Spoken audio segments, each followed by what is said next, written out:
About 100 meters below the surface of the Black Sea, there is a layer of water some 20 meters thick, about as deep as a 6-story building is tall, where the light has very nearly run out and the oxygen ran out long ago, and something is living in it. Green sulfur bacteria, one kind of them, the only kind down there. Oxygen kills them.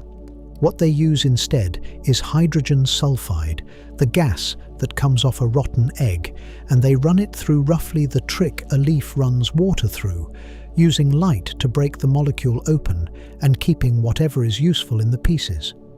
Which means 2 conditions have to hold in the same place at the same moment, and they almost never do. Light arrives from above and gives out with depth. Sulfide accumulates from below and is destroyed wherever oxygen reaches down to it. The band those bacteria occupy is less a habitat than an intersection, the single depth at which the last usable light still overlaps the top of the poisoned water, neither one having quite cancelled the other. It is a very small requirement to have. Whatever comes through the worst intervals in this planet's history is almost never the impressive thing. It tends to be whatever needed least and went on needing least, while the requirements of everything else went unmet. The Black Sea is the largest body of water arranged this way on Earth today, roughly 9/10 of its volume permanently without oxygen, and it is a small example. The planet has built the same thing before at sizes this one doesn't begin to suggest, and the last time it did, rock formed underneath, and in the rock it left a pigment. That rock is about 252 million years old, and it marks the end of the Permian, the interval in which the Earth came nearer to sterilizing itself than at any other point in the record. Where the boundary is exposed, the change is usually visible from several meters away. The color shifts, the fossils stop, and the rock above the line is a different kind of rock from the one below it, with very little distance between the two. The pigment is the part that does the work. It's a color molecule, the kind of compound that makes a cell one shade rather than another, and it outlasts the cell that made it by an almost absurd margin, which is why it's still legible after 250 million years. It is also specific in the way a signature is specific. Green sulfur bacteria make it, and nothing else does. The reasoning from there is short enough to run in your head. If the pigment is in the rock, the bacteria were in the water. If the bacteria were in the water, then that water held sulfide and light at the same moment. And sulfide has no business being in the lit part of an ocean. Sulfide belongs in the dark, in the still bottom water, sealed away under everything above it. To find this molecule at the boundary is to find that the seal had failed and that the poison had come up out of the deep into the daylight where things live. The lit part of an ocean is where the ocean lives. Below a certain depth, photosynthesis stops, and everything beneath that depth is fed by what drifts down into it from the top 100 meters or so, the part you can see into from a boat on a clear day. Sulfide arriving in that layer takes away the one stretch of water the entire system depends on. What a long winter looks like in water is a narrowing. The habitable layer is thin to start with, and it can lose ground from beneath at a rate nothing living inside it would notice, let alone outrun. So the molecule settles one question cleanly. It says where the poison was, and it says the poison was somewhere it should not have been able to reach. What it does not say, and no quantity of it in any rock anywhere can say this, is whether any of it got out, whether it ever left the water, whether it crossed a shoreline or reached the air or killed things that had never been in an ocean in their lives, which is to say, whether it did what you have probably heard it did. That question rests on other evidence, and the other evidence is a good deal less clean. If this is the sort of thing you'd want more of, subscribing does more for a channel like this one than almost anything else, and I'd like to know something in the comments, genuinely. When you find out how a catastrophe actually worked, the real chain of it, one link at a time, does knowing make the thing less frightening or more? I've never once been able to guess in advance which way a person answers. If you're comfortable, get more comfortable. None of this needs you awake for all of it. The organism in that narrow band of water has been doing the same job in the same way since long before there were animals around to notice, and the list of what it requires to do it is very short. A leaf on an ordinary afternoon is doing something chemists have spent decades trying to copy and have not yet matched. It is splitting water. The two hydrogen atoms are bound on tightly, and prying them loose takes a cluster of 4 manganese atoms and 1 calcium, held in a precise arrangement inside a protein that damages itself in the process and has to be partially rebuilt every half hour or so, all day, in every leaf, for as long as the light lasts. The hydrogen gets stripped away and put to work. What's left over, discarded, vented, is oxygen. There is a cheaper way to do the same job, and it is the one the green sulfur bacteria have always done. Sulfur sits directly below oxygen in the periodic table, 1 row down, built to the same pattern but larger and slacker, and it does not hold onto its electrons with anything like the same conviction. Hydrogen sulfide surrenders them for very little. A cell running on sulfide instead of water needs no manganese cluster, no self-repairing protein, and a fraction of the energy to get started, and what it sets down afterward is elemental sulfur in small grains, the same yellow material that crusts around a volcanic vent. The cheaper way is also the older one. For a long stretch near the beginning, the dates get argued over, the order does not. This was simply what photosynthesis meant. Light in, sulfide or iron or hydrogen taken apart, and no oxygen produced anywhere on the planet by anything. Then one lineage of bacteria solved the water problem, and because water is everywhere and sulfide is not, that lineage spread across every lit surface there was. Its waste product began to accumulate, though not quickly. The first oxygen went into rusting the iron dissolved in the oceans, and after that into weathering the rock on land, and only when those sinks were full did any of it start to build up in the air. But it did build up, and for the organisms that had until then been the whole of photosynthesis, the world became uninhabitable from the surface downward.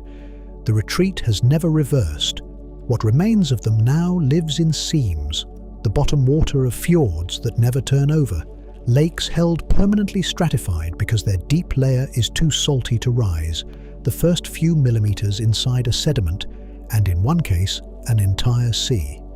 Oxygen's problem, from their side of it, is that it is extremely good at the thing they are built around.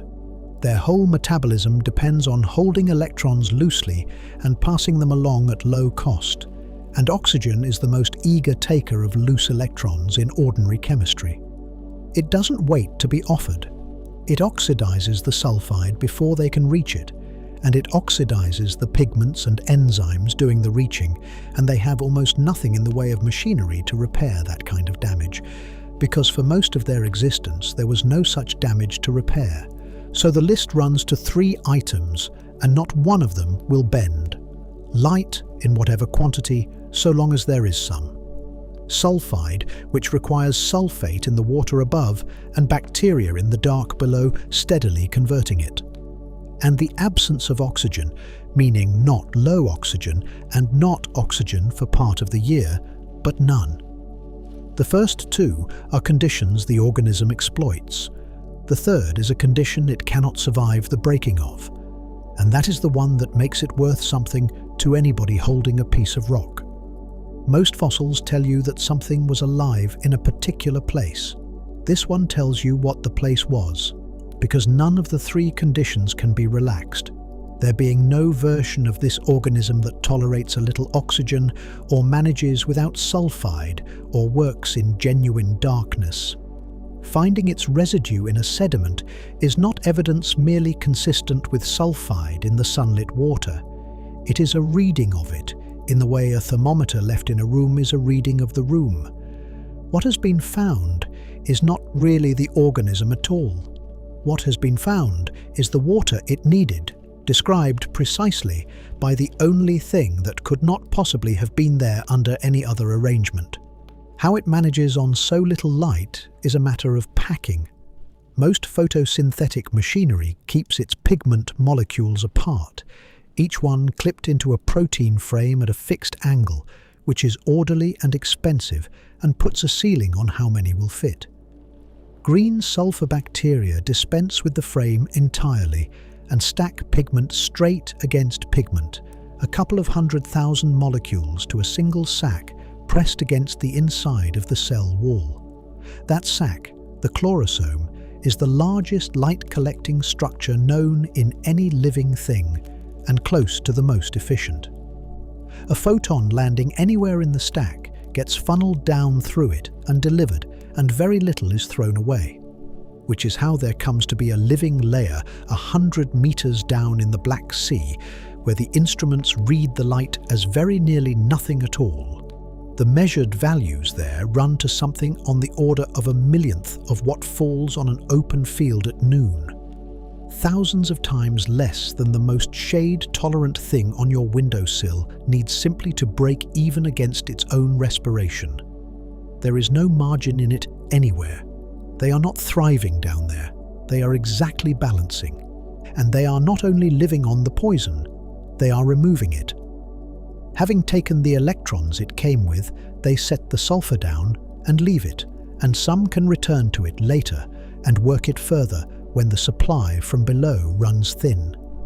At the upper edge of the band, where the sulfide is thinnest and the light is best, they consume the last of it before it can rise any higher. The sharpness of that boundary in the Black Sea, a transition crossed in a few meters of depth, poisoned to breathable, is partly their doing. They live on the edge of the dead water, and they hold the edge where it is. One further detail matters, and it concerns color. The family comes in two forms. The green ones live shallower, where enough of the spectrum survives that ordinary green pigment will serve.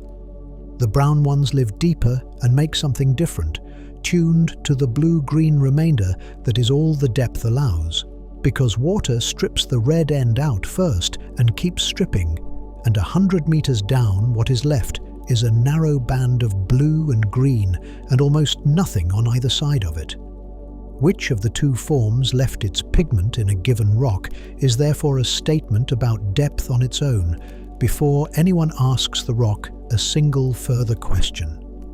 None of which would count for much if it could not be checked, and it can be. The Black Sea is 100 meters of ordinary water lying on an enormous volume of poisoned water, and it is reachable by boat, so the entire claim is testable in an afternoon. Lower a bottle to the depth the chemistry predicts, and the bacteria are in it. Lower 110 meters higher into the oxygen, and they are not. Better still, the sediment on the floor of that sea holds fragments of their genetic material, layer over layer, going back thousands of years, and reading down through that column tells you when the boundary between the two waters stood higher and when it settled back, with nobody having been present to watch it happen. That is what licenses reading a far older column the same way. The bacteria themselves do not survive 250 million years of burial, and neither does their genetic material, but the pigment they use to gather light does, in a broken down and still entirely recognizable form. The lineage is the same, the pigment is the same, and the requirement standing behind both is the same requirement, unchanged across all of that time, because there is no way to change it and still be the thing that does this particular job. What the Black Sea cannot supply is the rock.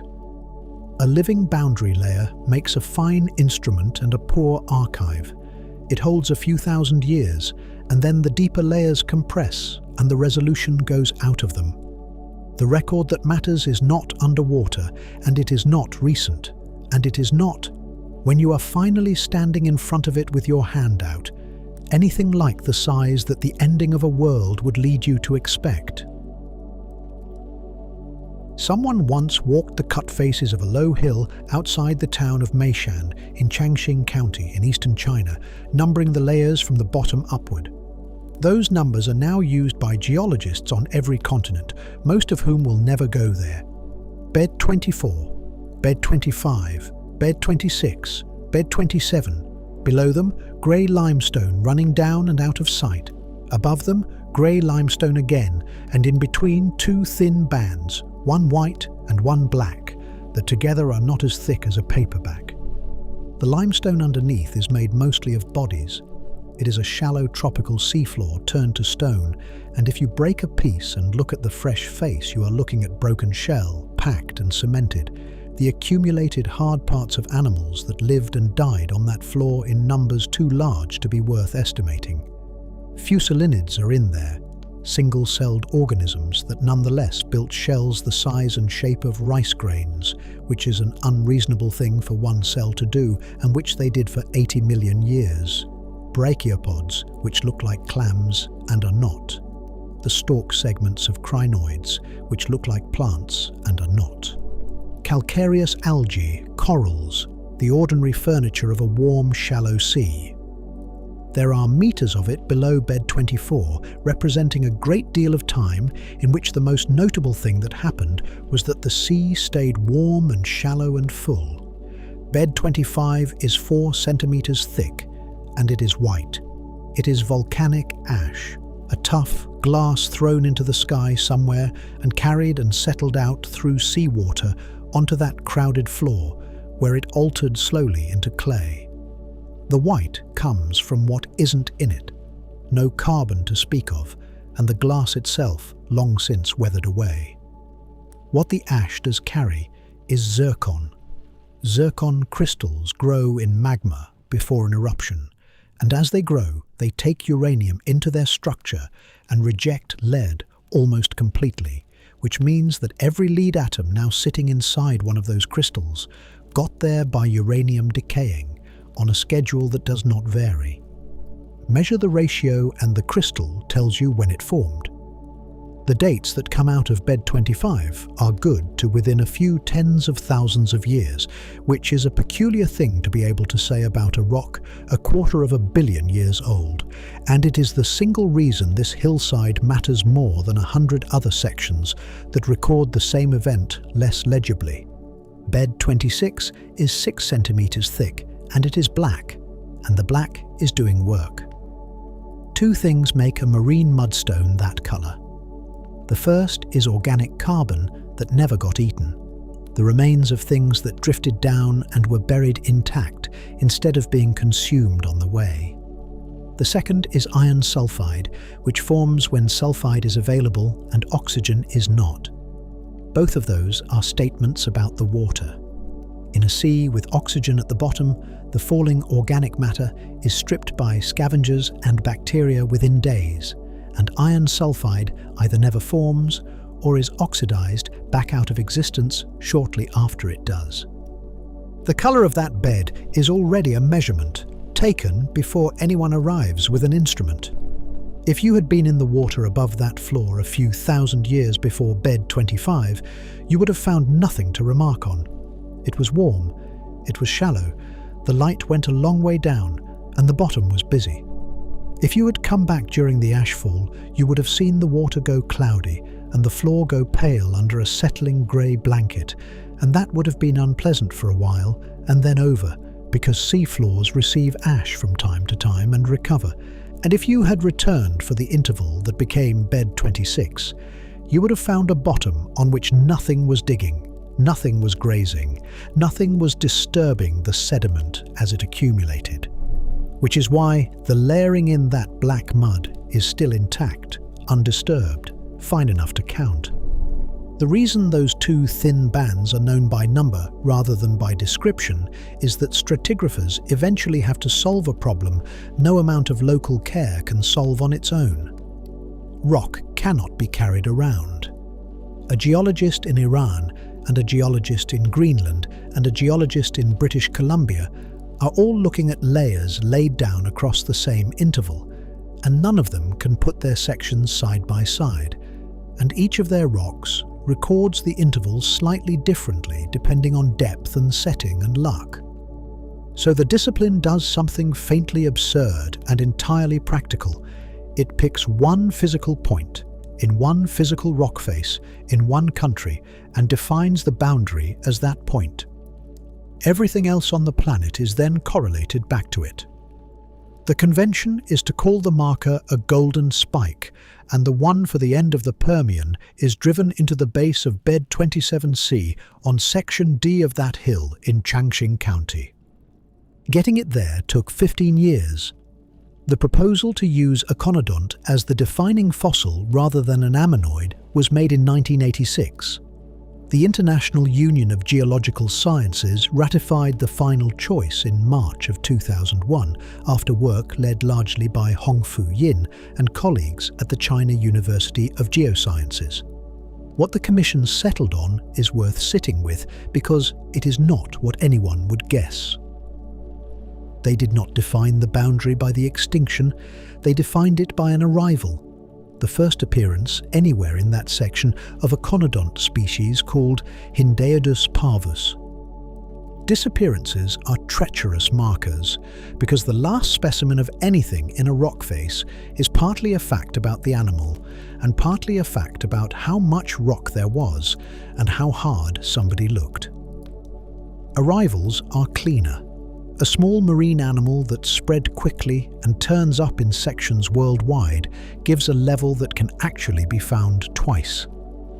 Conodonts themselves are among the more peculiar things in the record. What survives of them are tooth-shaped elements a millimeter or two long, made of calcium phosphate, and for well over a century they were simultaneously the most useful microfossils in marine stratigraphy and completely unidentified. Nobody could say what animal had grown them. The elements were being used to date rock for decades before body fossils finally turned up and showed a small, soft, eel-shaped creature with disproportionately large eyes and the tooth apparatus set back in its throat.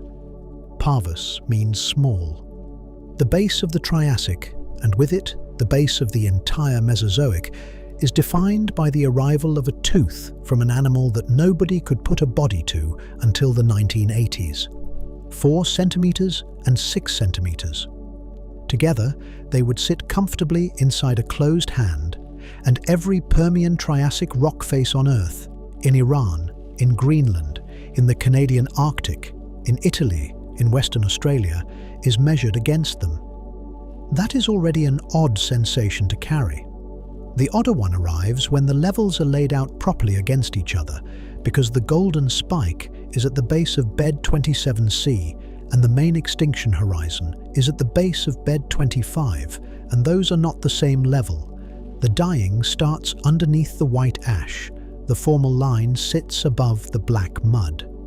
The Commission needed a marker that could be found on every continent, and the price of getting one was accepting a boundary set a little after the event it is named for, so that the layer where almost everything ends is, strictly speaking, still Permian, none of which explains the black bed. A date is not an explanation, and a name is not either. What the water was actually doing while that 6 centimeters accumulated is recorded in there too, at a scale that requires an electron microscope to reach and a great deal of unhurried counting to make anything of at all. Iron and sulfide, meeting in water with no oxygen around to interfere, make pyrite, fool's gold, the brassy mineral that turns up in coal seams and museum drawers. Given time and a still place to work in, pyrite grows the way most minerals grow, as single crystals with flat faces and sharp corners. Given the conditions in a poisoned sea, it does something else.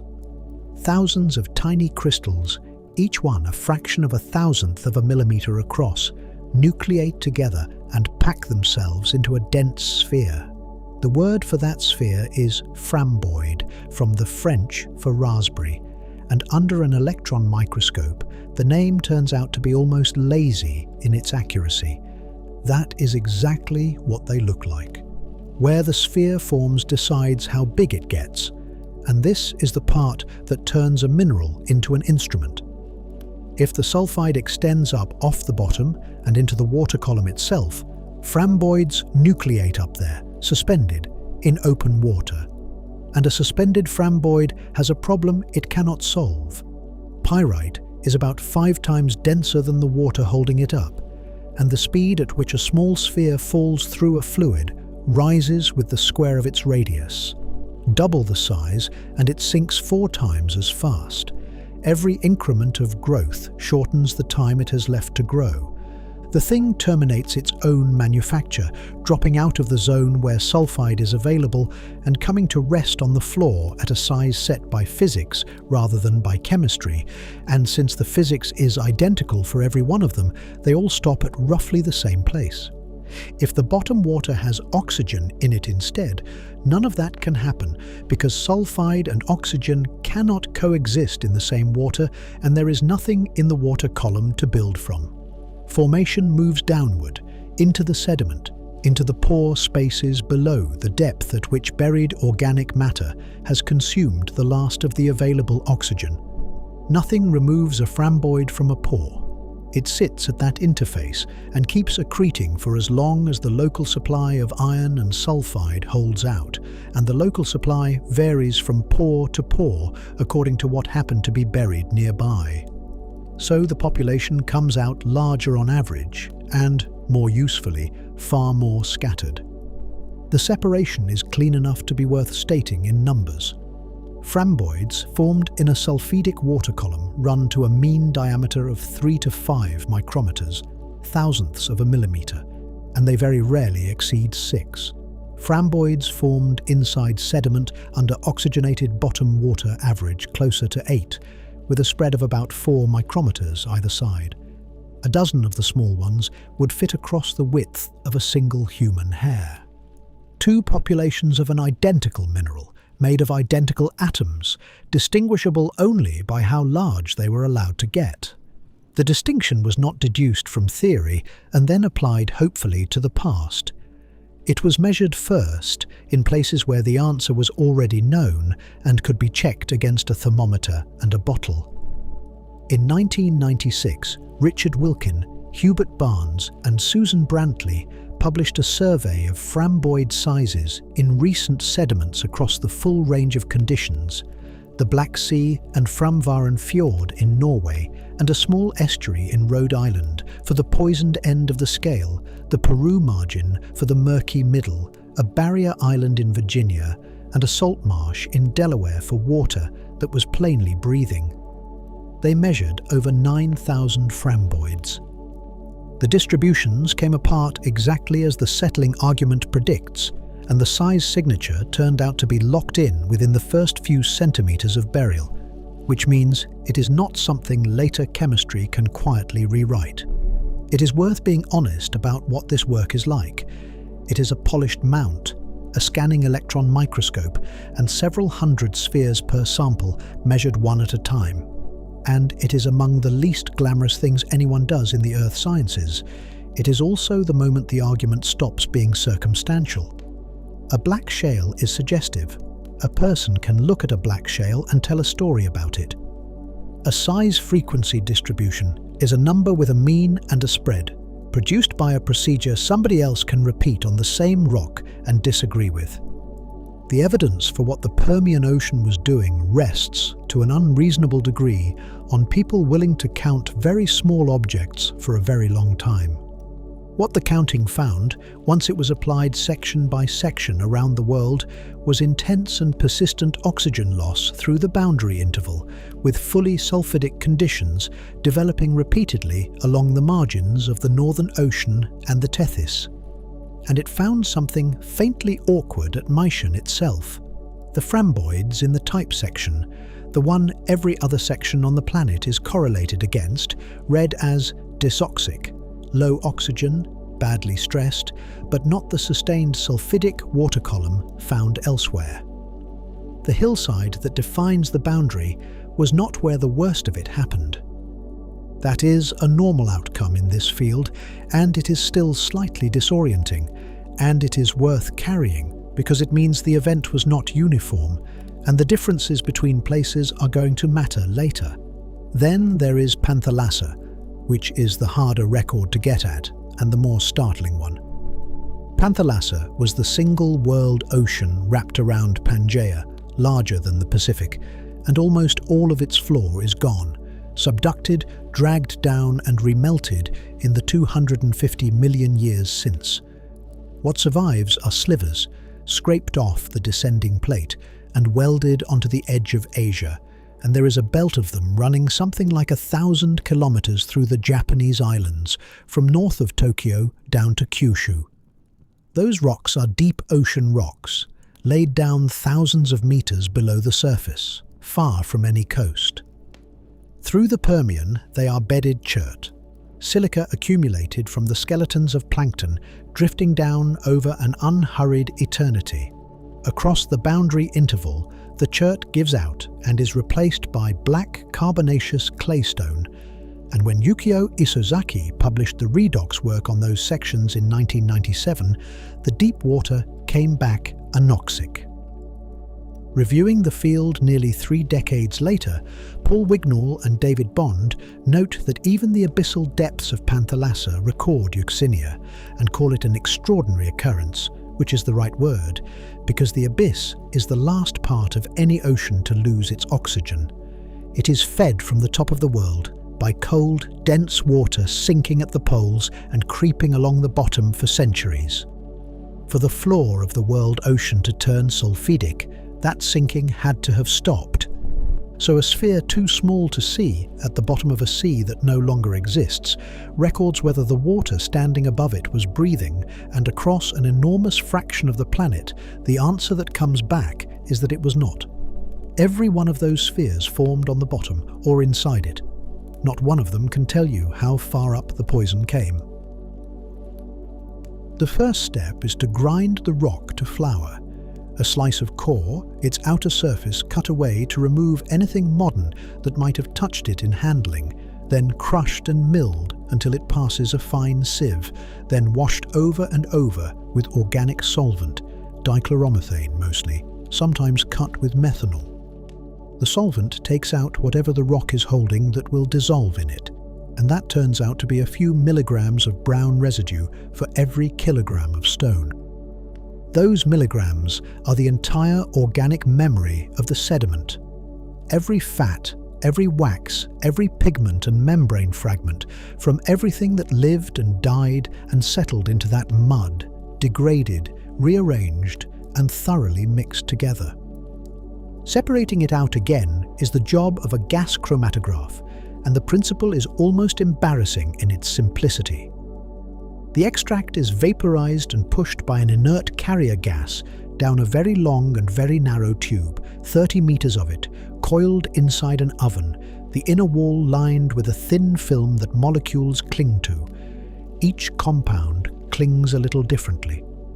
The oven warms slowly, and as it does, every compound lets go of the coating at its own particular temperature and travels on down the line.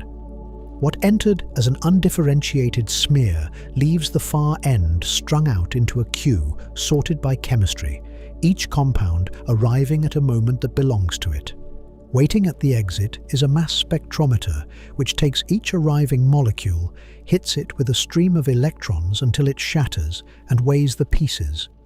Molecules break at their weak points, and different molecules have different weak points, so the pattern of fragment weights is a signature in its own right.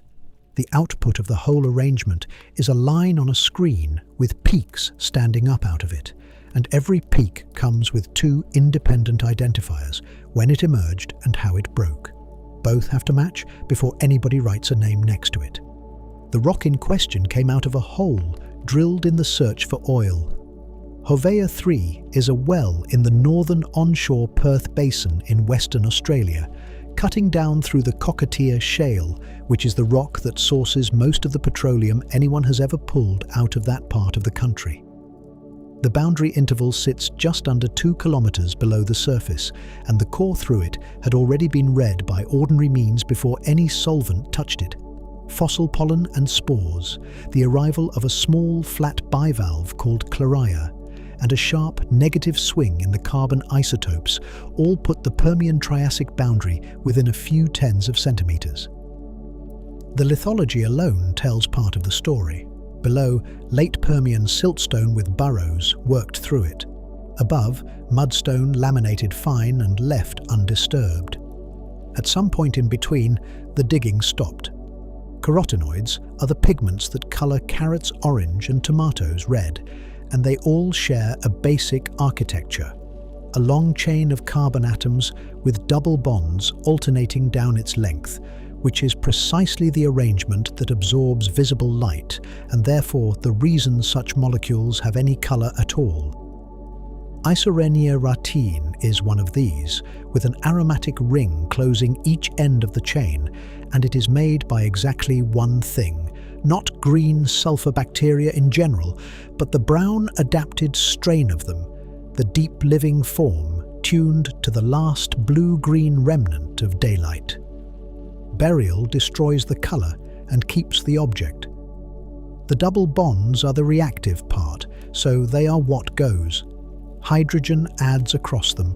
The molecule isomerizes and reduces and settles into arrangements it finds more comfortable, and most of that work is finished inside the first 50 meters of sediment. What survives is the skeleton, the length of the chain, the two rings, and the pattern of small carbon branches decorating those rings, which is as particular as a key. Organic chemists mark the transition by changing a single letter of the name, from ene to ane, which is their shorthand for the double bonds having gone. And when the chain itself finally snaps, the aromatic ends persist as short fragments carrying the same branching pattern, so that the signature survives even in pieces. They were there, not as traces at the edge of detection, but in abundance, through the boundary interval and on up into the early Triassic. The organism that made them cannot photosynthesize without light. It is killed by oxygen. It cannot function at all without sulfide. Those three constraints hold simultaneously, or the organism is not present, and it was plainly, repeatedly present in the water above that mud. Light restricts it to the upper part of the water column. The other two restrict it to water that had no oxygen and did have sulfide. Both conditions were satisfied in the same water at the same time, which means the sulfidic layer extended all the way up into the sunlight. And it was the brown strain, the form that only bothers existing where the light has already been filtered down to almost nothing, which places the top of the poisoned water not at the surface, but a little below it, right at the bottom edge of the lit zone, pressed up against the underside of everything that was still alive. Cleety Grice and colleagues, publishing in Science in February 2005, did not stand the case on one compound. Carbon isotopes and sulfur isotopes came from the same core. So did iron speciation, a measurement of how much of the chemically available iron in a rock has been converted into pyrite, which climbs toward completion when the overlying water is sulfidic and falls well short of it when the water is not. Three methods that fail in different ways, agreeing. And it was not only Australia. The same biomarkers turned up at Mason, and in the late Permian, those two places were nowhere near each other. The Perth Basin sat at high southern latitude along the edge of Gondwana, while South China was a separate block drifting near the equator in a different sea. Later work found the signal again in East Greenland, in the north. 3 latitudes, 3 settings, 1 answer. If you had been handed that chromatogram cold, without being told what rock it came from or what century you were in, the peaks would still have said the same thing, because the shape of the molecule does not care about context. What is genuinely difficult to hold is the interval. The cell that assembled that pigment did so while Pangaea was still a single, unbroken landmass, and in the time since, the mud it fell into has been buried under 2 kilometers of rock, squeezed, warmed, and left alone for 250 million years, and it came out the end of a heated tube in Western Australia, still recognizable by its architecture. If you had swum down through that water column, you would have crossed a surface, somewhere in the dim part where the blue is nearly gone, below which nothing with gills could stay. Above it, an ocean going about its business. Below it, water that would stop your respiration in the way cyanide stops it, and a faint brown-green haze of cells living perfectly comfortably in the conditions. What that costs is not immediately obvious, because the sunlit layer of an ocean is easy to think of as merely the top. It is not the top, it is the supply. Everything beneath it, down to the abyssal floor, eats what falls from it, and every animal in the ocean that reproduces by broadcasting larvae sends those larvae out through it to find somewhere else to settle. Poison that layer, and the whole water column stops working as a corridor and starts working as a lid. Larvae released into it do not arrive anywhere. Populations that were connected across a shelf become populations that are not. And the cruelty in the arrangement is that production does not stop. The sunlight keeps arriving and it keeps being captured, just not by anything that feeds anything. Green sulfur bacteria are photosynthesizers. They are doing the same fundamental job the plankton were doing, fixing carbon out of the water using light. They simply support almost nothing above themselves. The sea goes on being productive while ceasing to be a food web, which is a stranger and quieter kind of collapse than an empty ocean would have been. Grice and colleagues, having established all of this, closed the paper with a sentence worth reading slowly. The evidence for widespread photic zone euxinia, they wrote, suggests that sulfide toxicity was a driver of the extinction and a factor in the protracted recovery. A driver, a factor. Not the cause, not the killer, not the mechanism, a driver among others, and a factor in why recovery took as long as it did. That is a careful sentence written by people who knew exactly how far their data reached, and it is worth remembering the shape of it, because that is not the shape the finding had by the time it reached the rest of us. What the pigment establishes is that the condition existed. It says nothing whatever about how an ocean gets into that condition, and the road in does not begin with anything dramatic. It begins in mud, with bacteria keeping accounts. A clear plastic tube pushed into the floor of almost any shallow sea and drawn back out comes up striped. The top centimetre or two is pale, a tan or rusty brown. Below that the colour drains to a flat olive grey. Deeper still it goes black, and the black smells of rotten egg when the tube is opened, faintly at first and then unmistakably. Those bands are not layers of different sediment. The same mud, falling from the same water, produced all of them. What separates them is what was being breathed down there, and the sequence never varies. Not between oceans, not between hemispheres, not across the 400 million years for which anyone has looked. Brown, then grey, then black, always in that order. Everything in that core is running on the same fuel. Organic matter drifts down out of the sunlit water above and settles on the floor, and bacteria set about dismantling it, which means taking electrons off it and handing them to something else. Oxygen is the preferred recipient, being the most generous, and so the topmost millimeters are aerobic. In coastal mud, where a great deal of food arrives, oxygen is used up within a few millimeters of the surface, and the brown band is thin enough to scrape off with a fingernail. Out in the open ocean, on abyssal clay, where almost nothing arrives to be eaten, oxygen can penetrate meters down. The thickness of that top stripe is not a fact about oxygen. It is a measurement of how much lunch is falling. Below the point where oxygen is gone, the dismantling continues because the food is still there and there are other things in the water willing to take electrons. Nitrate goes next, and manganese oxides at almost the same energetic level, close enough that the two zones often overlap. Then iron oxides, which are less rewarding by a wide margin, and which is why that band is olive rather than rust. The rusty iron above has been chemically reduced and the colour has gone out of it. Then sulfate. Then, when even sulfate is exhausted, carbon dioxide itself, reduced to methane. Philip Froelich and a team of colleagues laid the whole ordered sequence out in 1979, working from pore water chemistry in cores taken off the equatorial Atlantic. And the striking thing about it is that nobody imposes the order. It emerges from an economy.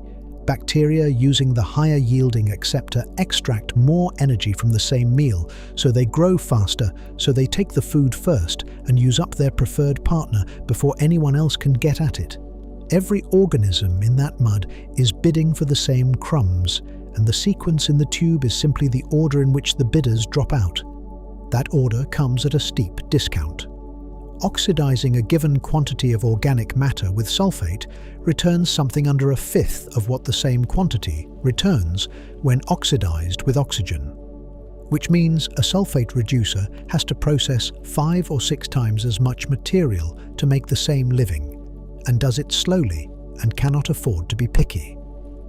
It also means the sulfate zone has to be enormous to matter at all. It compensates for a poor rate with sheer volume. Meters of black mud working steadily, doing collectively what a few millimeters of brown surface does in an afternoon. Everything about sulfate reduction is unhurried, and that is precisely why it is so hard to interrupt. And here the ocean's chemistry does something that ought to be more widely alarming than it is.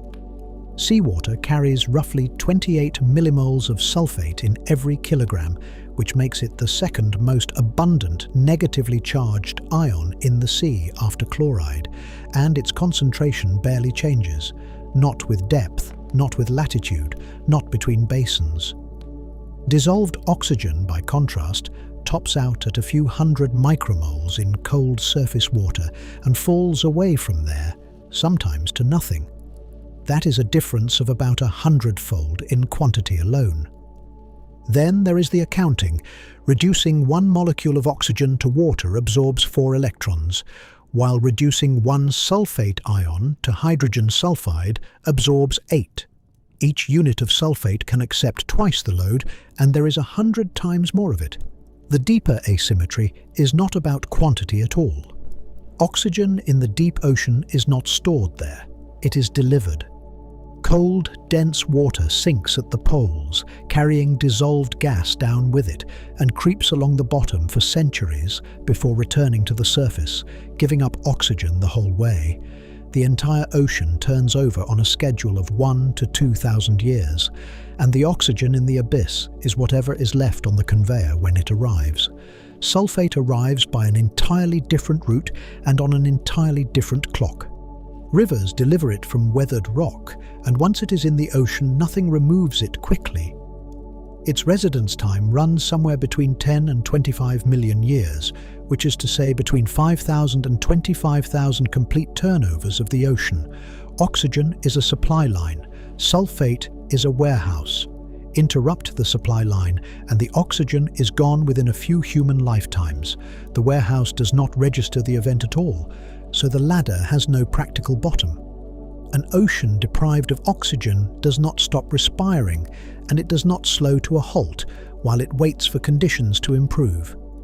It changes currency to a currency it cannot spend down.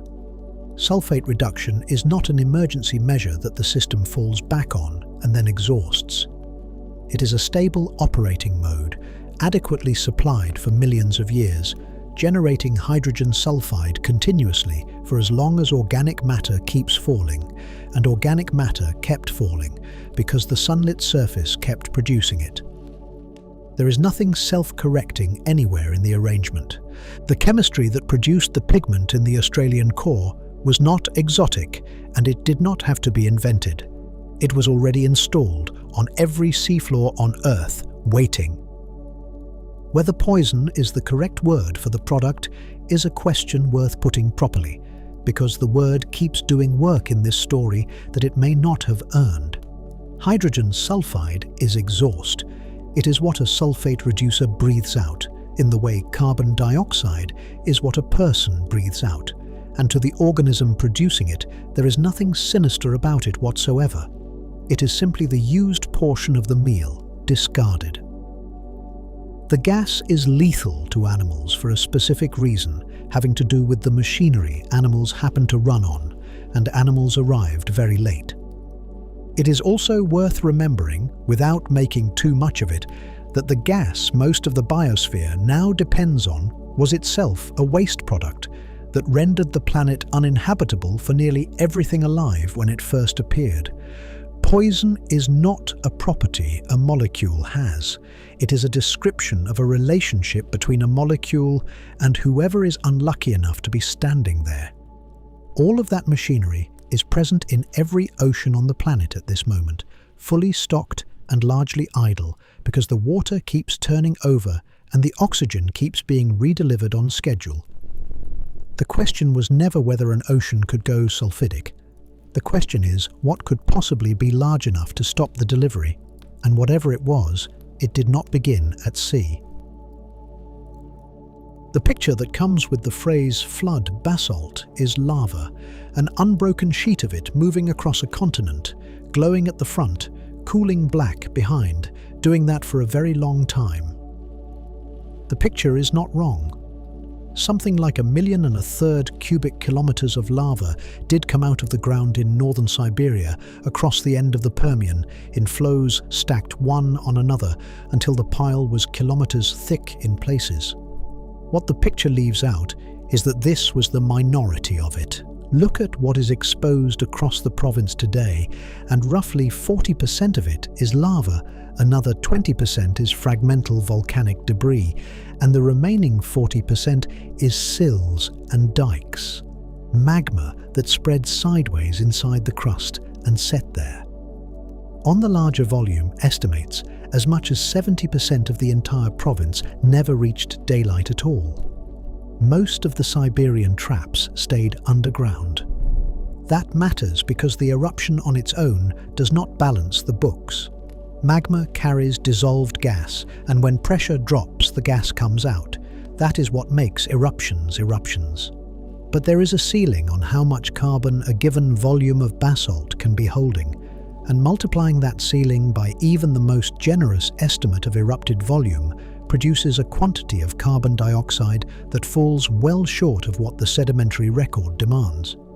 The isotopes make it worse.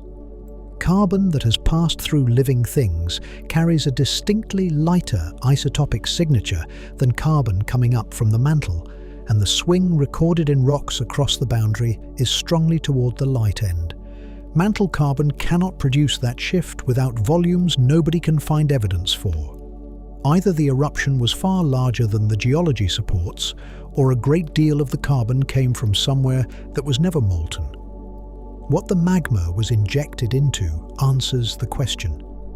The Tunguska Basin is a sedimentary pile several kilometers deep, sitting on the Siberian craton, and its contents are a catalogue of everything you would least like to heat. At the bottom, Cambrian and Ordovician evaporites, rock salt, gypsum and anhydrite, the dried-out residue of shallow seas that evaporated 500 million years ago and left their dissolved load behind as mineral. Above and among them, thick sequences of limestone and dolomite, organic-rich shales, coal measures of Permian age near the top. And running through the whole succession, horizons carrying water and petroleum, because the Tunguska Basin was then and remains now a hydrocarbon basin. 500 million years of stored chemistry, layered and sealed. A sill is magma that has run out of easy vertical routes and taken a horizontal one instead, prying apart the bedding of a sedimentary sequence and spreading into the gap as a sheet, sometimes tens of meters thick, sometimes several hundred, sometimes continuous over tens of kilometers. It arrives at 11 or 1200 degrees, and it cools slowly, which means the rock above and below it is held at high temperature for years or decades. That baked halo is called a contact aureole, and in ordinary country rock, an aureole is a mineralogical curiosity. In the Tunguska Basin, it is an industrial process. Coal and organic shale, heated, crack into methane and carbon dioxide, the same reaction that makes natural gas only run to completion in a fraction of the usual time. Carbonate rock, above roughly 400 degrees, begins to break down and surrender carbon dioxide out of the stone itself. Sulfate minerals in contact with organic carbon give up sulfur dioxide. Salt gives up chlorine and bromine. None of that chemistry belongs to the magma. The magma is only the heat. The accounting that follows is the reason the Siberian traps are treated as lethal rather than merely enormous. Contact metamorphism around those sills is estimated to have generated something between 4 and 9 times as much carbon dioxide as the sills would have released from their own mantle content. Not a marginal correction, a multiplication. And the carbon it produced was the right carbon, light, biological, cooked out of coal and shale and oil-bearing rock, so that a comparatively modest mass of it could shift the isotopic composition of the whole ocean atmosphere system in the direction the record actually shows. The extinction's carbon did not, for the most part, come from the mantle. It came from a graveyard of Paleozoic organisms that had been quietly buried and was now being heated from beneath. Gas generated inside a sealed aureole cannot simply seep away. It accumulates and pressure builds, and eventually it lifts and fractures everything above it and leaves in a hurry. What that produces is a pipe, a vertical shaft of shattered rock rooted around 4 kilometers down where the sill met the salt and the petroleum-bearing layers, punched all the way to the surface and blown open at the top. Over 300 of them have been mapped across the Tunguska Basin, and there is every reason to think that is an undercount, since most of the basin is not exposed. They tend to be circular or elliptical in plan. Some of the craters filled with water afterward and became lakes, and at one of them the crater fill is still in place, roughly a kilometer across in one direction and half that in the other, with sediment running down more than 500 meters into the hole. An end-Permian lake preserved inside the vent that made it. The whole apparatus covers something like 5 million square kilometers, taking in the exposed basalts, the sills and dolerites known from drilling and seismic surveying beneath the Tunguska and West Siberian basins, and the extensions north under the Arctic shelf. That is larger than the European Union and getting on for 2/3 of the continental United States, and it was not a single event. Around 2/3 of the total volume was emplaced within roughly 300,000 years, beginning before the extinction and running through it, with eruption continuing for at least another 500,000 years afterward. It came in pulses, sills injected, aureoles cooked, pipes blown, then quiet, then again. If you had been standing on the Tunguska Basin at almost any given moment during that main pulse, the odds are good that you would not have been looking at lava at all. A province of that size erupting over that long is mostly quiet ground at any particular instant, and the volcanism was concentrated and intermittent rather than universal and continuous. What you could not have seen under any circumstances is the part that was doing the damage. Several kilometers straight down, a sheet of magma spreading sideways into salt and coal and oil-bearing rock, and 500 million years of stored carbon coming out of the stone around it as gas. The gas was manufactured and it was delivered, and neither of those propositions is seriously contested anymore. How much of it there was is a different matter, and the honest answer has an uncertainty attached to it that is larger than most of the quantities it is being compared against. The planet keeps a record of every occasion on which a large quantity of carbon has been put into it quickly. There have been a fair number of them at the end of the Triassic, in the middle of the Jurassic, across several intervals of the Cretaceous when the oceans went stagnant, and about 56 million years ago in the event that shoved the Paleocene into the Eocene. Each of them left the same kind of mark in the same kind of rock, and the mark is not a layer of anything. It is a change in the ratio between two isotopes of carbon written into limestone laid down at the time, and it is the reason anyone can speak with confidence about carbon in a world where nobody was taking measurements. Carbon comes in two stable forms. About 99% of it is carbon-12. Roughly 1% is carbon-13, which carries an extra neutron and is therefore very slightly heavier. Chemically, the two behave almost identically, but almost is enough. The enzyme that plants and algae use to pull carbon dioxide out of the air handles the lighter version marginally more easily, and over billions of tons and hundreds of millions of years, that marginal preference adds up. Everything built by photosynthesis is enriched in the light isotope, which means that the carbon in your body, routed to you through plants, through animals that ate plants, is measurably lighter than the carbon in the air you are breathing it out of. The inorganic side of the ledger is correspondingly heavy. Seawater and the limestone that precipitates from seawater carries the isotopic composition of whatever is left after life has taken its cut. So the ratio in a limestone is a readout of the carbon budget of the entire ocean and atmosphere at the moment that limestone formed. Bury a great deal of organic matter and the remaining pool gets heavier. Release a great deal of previously buried organic matter and the pool gets lighter everywhere within a few thousand years because the ocean mixes. At Maishan, immediately before the extinction begins, the carbonate carbon drops sharply, a spike of about 3 parts per thousand toward the light end, short-lived and unmistakable. Burgess and colleagues, dating the beds around it, described the onset of a major reorganization of the carbon cycle immediately preceding the start of the dying. The rock does not record a volcano. It records the arrival of a great deal of carbon that had been out of circulation. Converting that spike into a quantity is where the trouble starts, and the trouble is structural rather than technical. The size of the isotopic shift depends on two things multiplied together: how much carbon arrived and how light that carbon was. A small amount of very light carbon produces the same dip as a large amount of moderately light carbon. One measurement, two unknowns, and no way to separate them from the isotope record alone.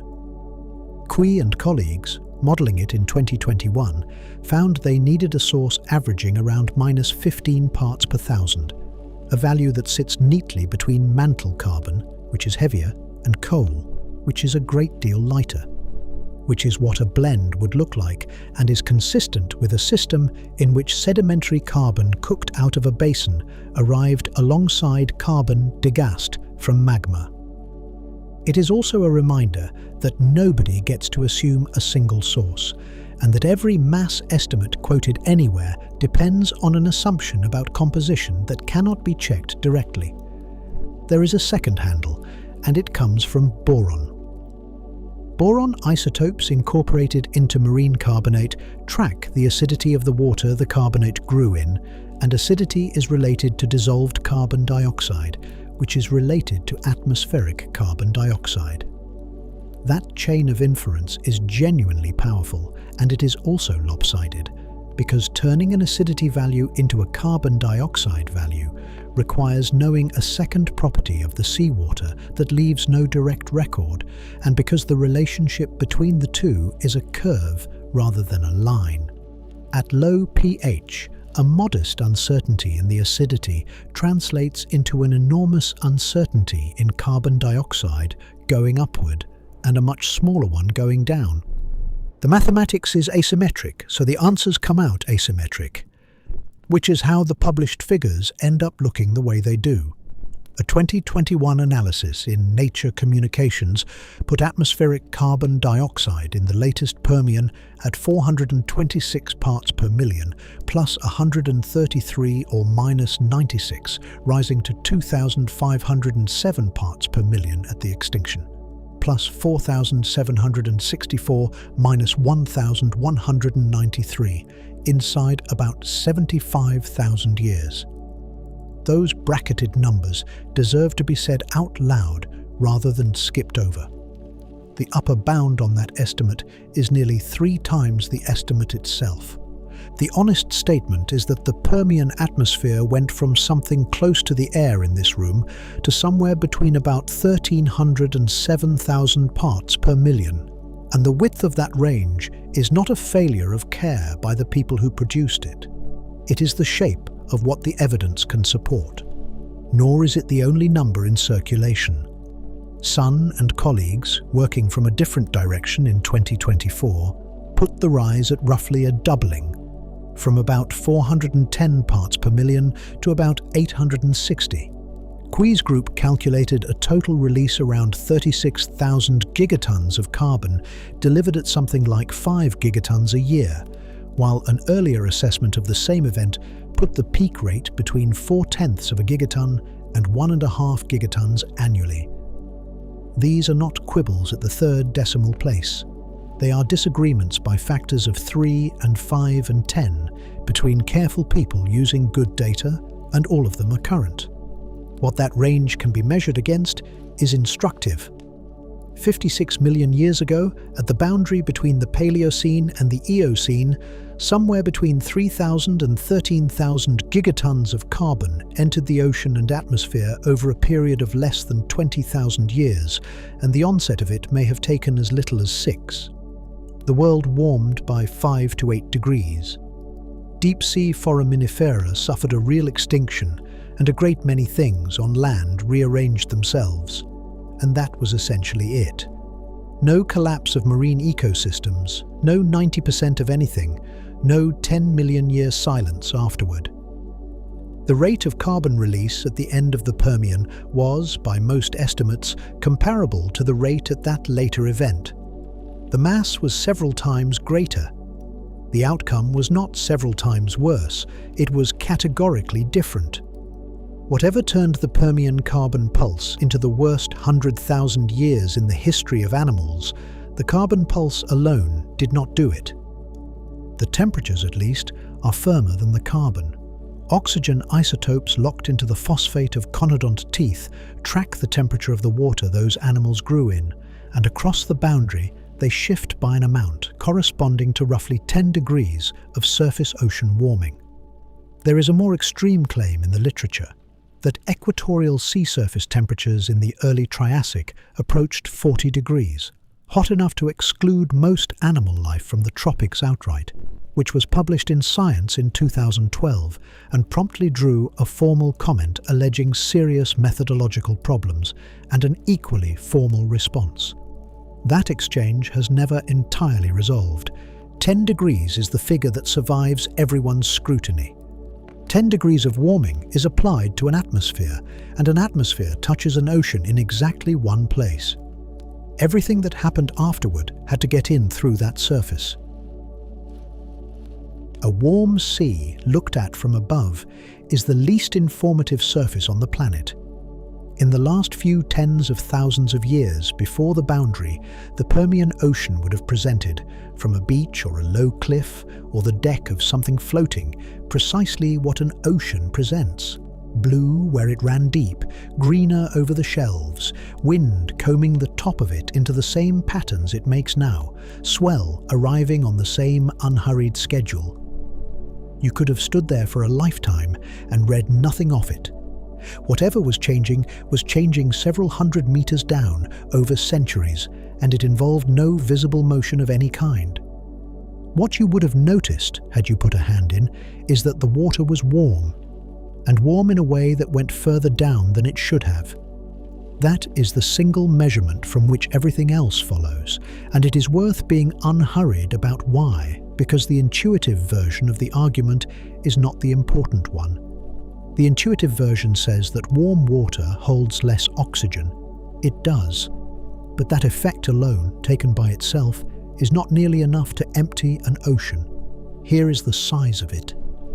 Seawater at ordinary salinity, sitting in contact with the atmosphere at 20 degrees, comes to equilibrium holding somewhere around 7 and a bit milligrams of oxygen in every litre. Warm the same water to 30 and the figure settles closer to 6. That is a reduction of roughly a fifth, real, measurable, and on the face of it, survivable. Plenty of fish live perfectly well in tropical water at 6 milligrams a litre. If the only consequence of 10 degrees of warming had been a fifth less dissolved oxygen, the Permian Ocean would have been uncomfortable and would not have been lethal. The other half of the squeeze comes from the animal rather than the water. Metabolic rate in a cold-blooded creature is governed by the temperature of its surroundings, and the standard relationship is that a 10-degree rise roughly doubles the rate at which the animal burns through fuel. In many species, rather more than doubles it.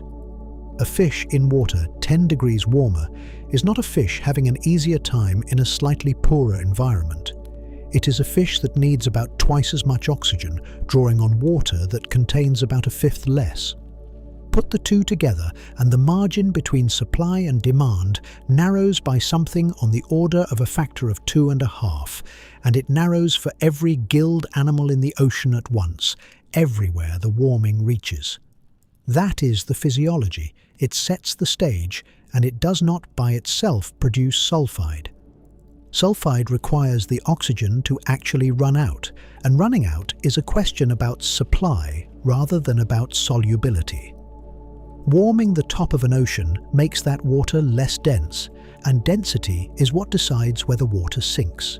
A warm layer sitting on cooler water beneath it is buoyant, and to drag any of it downward or to bring any of the deeper water up, something has to supply the energy to lift heavy water and push light water under it.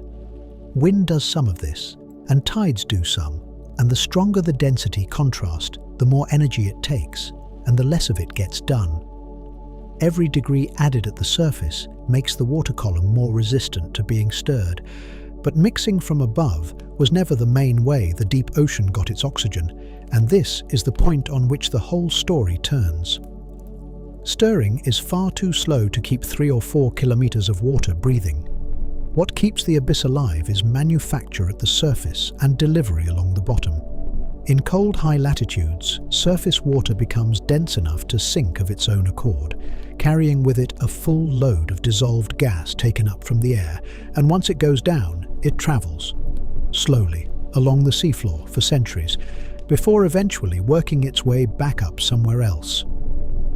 Two things make that water heavy enough to sink. One is cold. The other is salt. Because when sea ice forms, it takes the water and leaves the salt behind, and the brine rejected underneath a growing ice sheet is denser than anything around it. Warm the poles far enough, and the ice stops forming, which removes the salt mechanism, and the water is no longer cold enough to sink on temperature alone. Both drivers fail together for the same reason at the same time, and the ocean has almost no reserve. It turns over completely on a schedule of 1 to 2,000 years, which is not an incidental fact about circulation.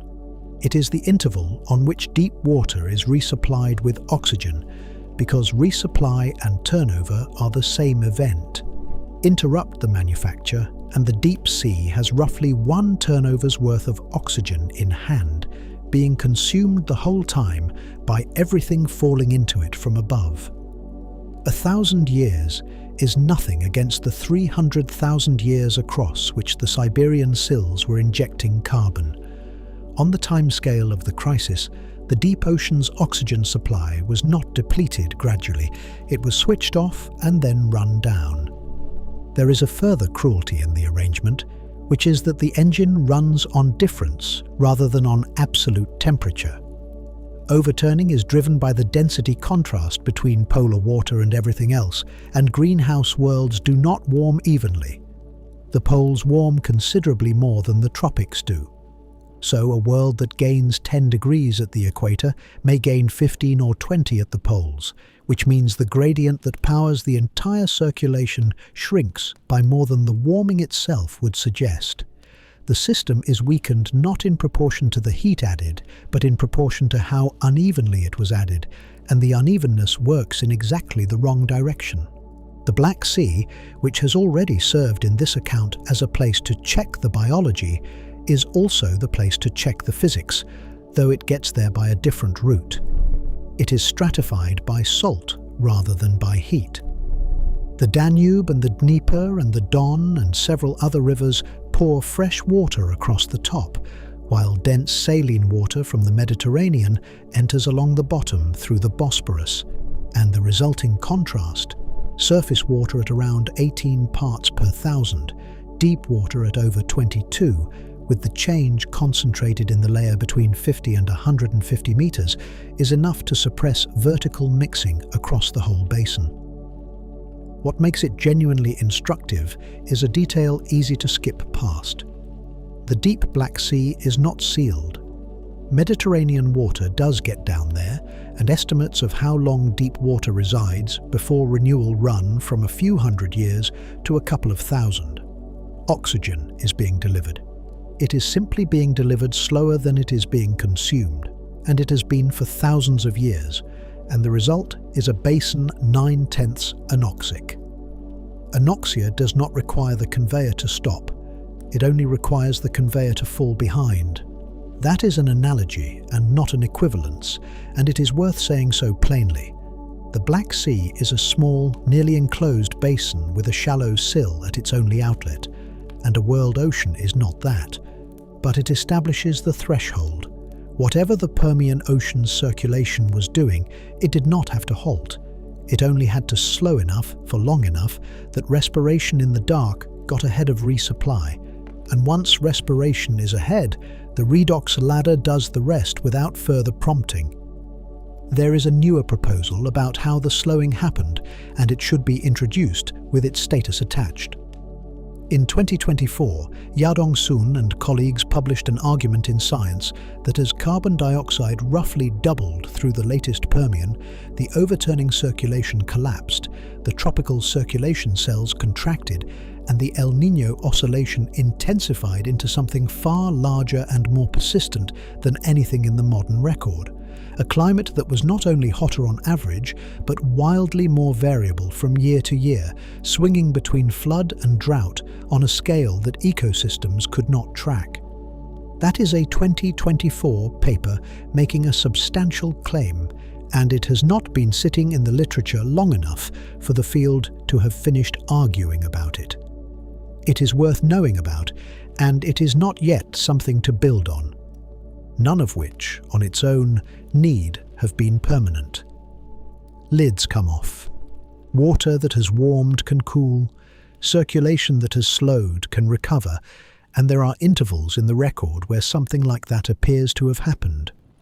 What held the Permian Ocean in the state it had fallen into was not the lid at all. It was what the water underneath the lid began doing to itself.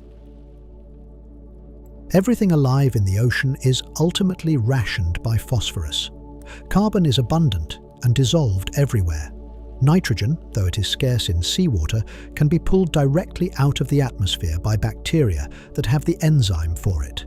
So a shortage of nitrogen is a temporary condition that the biosphere can fix by itself. Phosphorus has no such route. There is no gaseous phase, nothing to draw down from the sky, and the only supply comes from rock weathering on land and arriving down rivers at a rate set by geology rather than by demand. Over any long interval, the amount of life the ocean can support is the amount of phosphorus the continents have handed it, minus whatever the seafloor has taken back out of circulation. That subtraction is the part that matters here, and it depends entirely on oxygen. When organic matter settles onto an oxygenated seafloor, most of it is consumed and its phosphorus released into the pore water. But the pore water of an oxygenated sediment is full of iron in its rusted form as fine oxide particles, and phosphate binds to those particles readily and tightly. The iron holds it, the sediment buries the iron, and the phosphorus is removed from the system for as long as the rock lasts. It is not an elegant mechanism. It is essentially adsorption, the same undramatic stickiness that makes a stain hard to get out of a cloth, and it is what has kept the ocean's productivity in check for most of Earth's history. Take the oxygen away, and every part of that arrangement fails at once. Iron in its rusted form is only stable while there is oxygen around. Without it, bacteria reduce the iron to a dissolved form that does not hold phosphate at all, and the oxide particles simply go into solution and let their cargo go with them. If there is sulfide in the water as well, it gets worse, because the dissolved iron then reacts with the sulfide and precipitates as pyrite, which locks the iron away permanently in a mineral that has no interest in phosphate whatsoever. The sink is not merely switched off, its machinery is dismantled and buried. And there is a third route on top of the first two. Organic matter decomposing without oxygen gives up its phosphorus preferentially relative to its carbon, so that what does get buried is carbon-rich and phosphorus-poor, and the phosphorus goes back into the water. The loop that follows names itself. Anoxic sediment releases phosphorus. Released phosphorus raises productivity in the surface water above. Higher productivity means more organic matter sinking. More sinking organic matter means more oxygen consumed at depth. More oxygen consumed means more anoxic sediment. Warming adds a second turn of the same crank, because organic matter breaks down faster in warm water and therefore breaks down higher in the column, returning its nutrients to the sunlit layer instead of exporting them to the deep where they would be out of use. There is no negative term anywhere in the sequence. Nothing in it pushes back. That said, the honest position on this is more interesting than a simple story of runaway. When Philippe van Capellen and Ellery Engel laid the coupling out in Science in 1996, their argument was that phosphorus-limited productivity is precisely what has kept Earth's oxygen levels stable across geological time, that the same feedback, run long enough, eventually chokes itself off and restores the balance. The loop is a destabilizer over thousands of years and a stabilizer over tens of millions. Which of those two faces it shows in any particular crisis depends on the numbers, and the numbers for the Permian come out of models rather than off a rock. What is observed is that the ocean stayed bad. That the phosphorus loop is why it stayed bad is an inference, a well-founded one drawn from a mechanism that is thoroughly demonstrated in modern anoxic basins, but an inference all the same. The observation itself is not in question. Uranium isotopes in marine carbonate track the global area of anoxic seafloor and read across the early Triassic. They do not show one excursion settling gradually back toward normal. They show four, at roughly 252 million years, then 250.5, then 248.5, then 247. Four separate expansions of anoxia, each one global. At Mysian, the pigment that green sulfur bacteria leave behind returns in the beds above the boundary. Abundance peaks at bed 34, at 35, at 37, meaning the sulfide came back into the sunlight more than once, long after the extinction itself was finished. Kimberly Lau and colleagues, tracing the uranium record forward, found the ocean's redox state still unsettled 17 million years past the boundary. What sits between the pulses is the part that is genuinely hard to sit with. In the intervals, the rock carries chloria, a small, flat, thin-shelled bivalve that lived on the sediment surface, and spirobids, tiny coiled tube worms that cement themselves to hard surfaces. Neither of those animals can live without oxygen.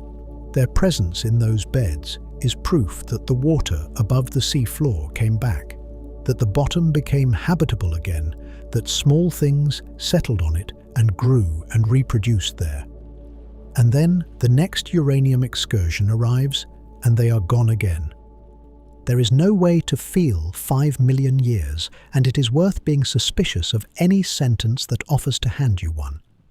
What can be held is the shape. The gaps between those four relapses run to 1.5 million or 2 million years apiece, which is roughly the interval separating the first Homo erectus from this sentence. A lineage that came through the boundary could have spent that entire span in a world that was working, could have spread across shelves, diversified, thrown off 100,000 generations that never met a poisoned ocean and had no reason to imagine one. And then the water would go again, and most of what had been built in the interval would go with it. Extinctions get counted by how much died, because the dying is the countable part. But large quantities of carbon have been put into this planet before, and the world has warmed and species have gone, and the thing has been over inside 100,000 years with the biosphere more or less intact. What distinguishes the end of the Permian is not the number at the boundary. It is that the world stayed broken afterward and kept almost mending and kept failing to. The recovery is the event. Nothing came through this by surviving a bad afternoon. Whatever reached the far side did it by living for millions of years in a place that was repeatedly on the verge of being all right, and everything you are descended from is descended from something that spent the whole of that interval there, all of which is measured in millions of years, because that is the only scale the rock keeps and the only scale on which any of the argument can be made. Nothing, however, dies over 1,000,000 years. Dying happens in a few minutes to one animal at a time by a mechanism that has nothing to do with any of this. Hydrogen sulfide arrives in most tellings of this extinction as weather, a cloud, a colour, a sky gone wrong, something rolling in off the water and over a shoreline. That picture has done a great deal of work in the popular telling of this event, and the actual mechanism is nothing of the kind. What kills is a competition between two very small molecules for a single site, roughly a nanometer across, buried in a membrane inside a compartment inside a cell, and the outcome of that competition is decided in the space of a few seconds by nothing more complicated than which molecule is more numerous. The site belongs to an enzyme called cytochrome C oxidase, and it sits at the end of the line. Everything a breathing animal does to get energy out of food converges on it. Food is broken down, electrons are stripped off, and those electrons are handed along a chain of protein complexes embedded in the inner membrane of the mitochondria, each one using the energy of the transfer to pump protons across the membrane and build up a gradient, and the gradient is what turns the machinery that makes ATP, the molecule cells actually spend. But an electron chain only works if there is somewhere for the electrons to go at the end of it. Cytochrome C oxidase is the exit. At its heart is a pair of metal atoms sitting close together, an iron held in a flat organic ring and a copper beside it, and molecular oxygen binds to the iron and takes on 4 electrons and 2 protons and leaves as water. Something like 90% of all the oxygen a mammal consumes is consumed at that one site. That is what breathing is for. Hydrogen sulfide fits the same seat. It binds the iron when the iron is in its reduced state, in direct competition with oxygen for the same position, and while it is bound, nothing else can dock there. The inhibition is competitive and it is reversible. Lower the sulfide concentration and oxygen will displace it and the enzyme will resume, which is why survivors of sulfide exposure who are pulled out in time can recover completely.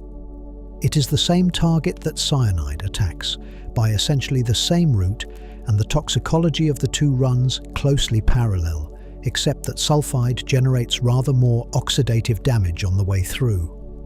What happens downstream follows without any further explanation being necessary. The chain backs up, the proton gradient collapses, ATP production falls off a cliff, and the tissues with the least stored reserve fail first, brain, then heart. And the detail that gives sulfide poisoning its particular character is that none of this is a shortage of oxygen. The lungs are working, the blood is loaded, it arrives at the tissues fully charged and comes back still carrying most of what it brought, because nothing along the way was able to take delivery. An animal dying this way suffocates in the presence of all the oxygen it needs. The enzyme in question is not a vertebrate specialty. Heme copper oxidases of essentially this design are the terminal component of aerobic respiration across the whole of the living world: bacteria, fungi, plants, everything with mitochondria, and the iron and copper pair at the business end is among the most conserved arrangements in biology because there has never been a workable alternative. A brachiopod on a Permian shelf, a conodont in the water above it, a trilobite in its last few million years, and the person listening to this all run the same terminal step through the same two metal atoms. Which is why sulfide is not a poison in the ordinary sense of exploiting some species-specific weakness. It attacks the one reaction that every oxygen-breathing thing on the planet has in common, and it attacks all of them the same way. And yet, at low enough concentrations, the same molecule is useful. Mitochondria carry an enzyme whose entire job is to grab hydrogen sulfide, oxidize it, and feed the electrons it yields into the respiratory chain by way of the quinone pool, so that at small doses, sulfide does not block respiration, but fuels it, adding electrons to the very system that larger doses shut down. That enzyme has been traced to a single bacterial ancestor and appears to have been present in eukaryotes from close to the beginning of them, inherited from a period when the world was anoxic and sulfidic, and any cell that could not deal with sulfide had no future. Your mitochondria are carrying a sulfide handling system that predates your lineage's need for it by an almost comic margin. It also explains the whole shape of the dose response. Sulfide is harmless, while the clearance system can keep up, and lethal the moment it cannot. Some marine invertebrates run expanded versions of that machinery, which is the reason there are thriving animal communities around deep-sea seeps and vents, where the water would kill anything from a shelf in minutes. And on top of all that, your own cells manufacture hydrogen sulfide deliberately, from cysteine, using 3 separate enzymes, and use it as a signaling molecule in the same class as nitric oxide and carbon monoxide to relax blood vessels and modulate nerve activity. The numbers where that balance tips are not estimates. They come from a century of industrial medicine tabulated by people whose job is to keep workers out of confined spaces, and they read as follows. The smell, the rotten egg note everybody knows, is detectable at around 1,000th of a part per million, which makes the human nose an extraordinarily sensitive instrument for this particular gas. Occupational exposure limits are set in the low single digits of parts per million. At 50 to 100 parts per million, an hour's exposure produces sore eyes and an irritated airway. At about 100 parts per million, the sense of smell fails. The olfactory nerve is itself disabled by the gas, and the warning stops. 100 parts per million is also, by coincidence or by the logic of the same underlying chemistry, the concentration at which the American Occupational Health Agency classifies an atmosphere as immediately dangerous to life. Between 500 and 700, half an hour is dangerous, and collapse within 5 minutes is possible. Between 700 and 1,000, unconsciousness is rapid, breathing stops, and death follows. Above 700, there are documented cases of collapse within 1 or 2 breaths. Set the 2 ends of that scale beside each other, and the arithmetic does the work without help. You can detect the gas at a concentration 100,000 times below the concentration at which you become unable to detect it. And the concentration at which you become unable to detect it is, to a first approximation, the concentration at which it starts killing you. The alarm is astonishingly good, and it switches itself off at exactly the wrong moment. There is a temptation telling this part to reach for something. There is no need. The table is worse, read straight than it could be made by anyone trying. What the toxicology establishes is a capacity, and capacity is not the same as history. Everything above is true of a Permian brachiopod for precisely the reason it is true of a modern sewer worker, and none of it says how much sulfide was ever present anywhere, or whether any of it left the water.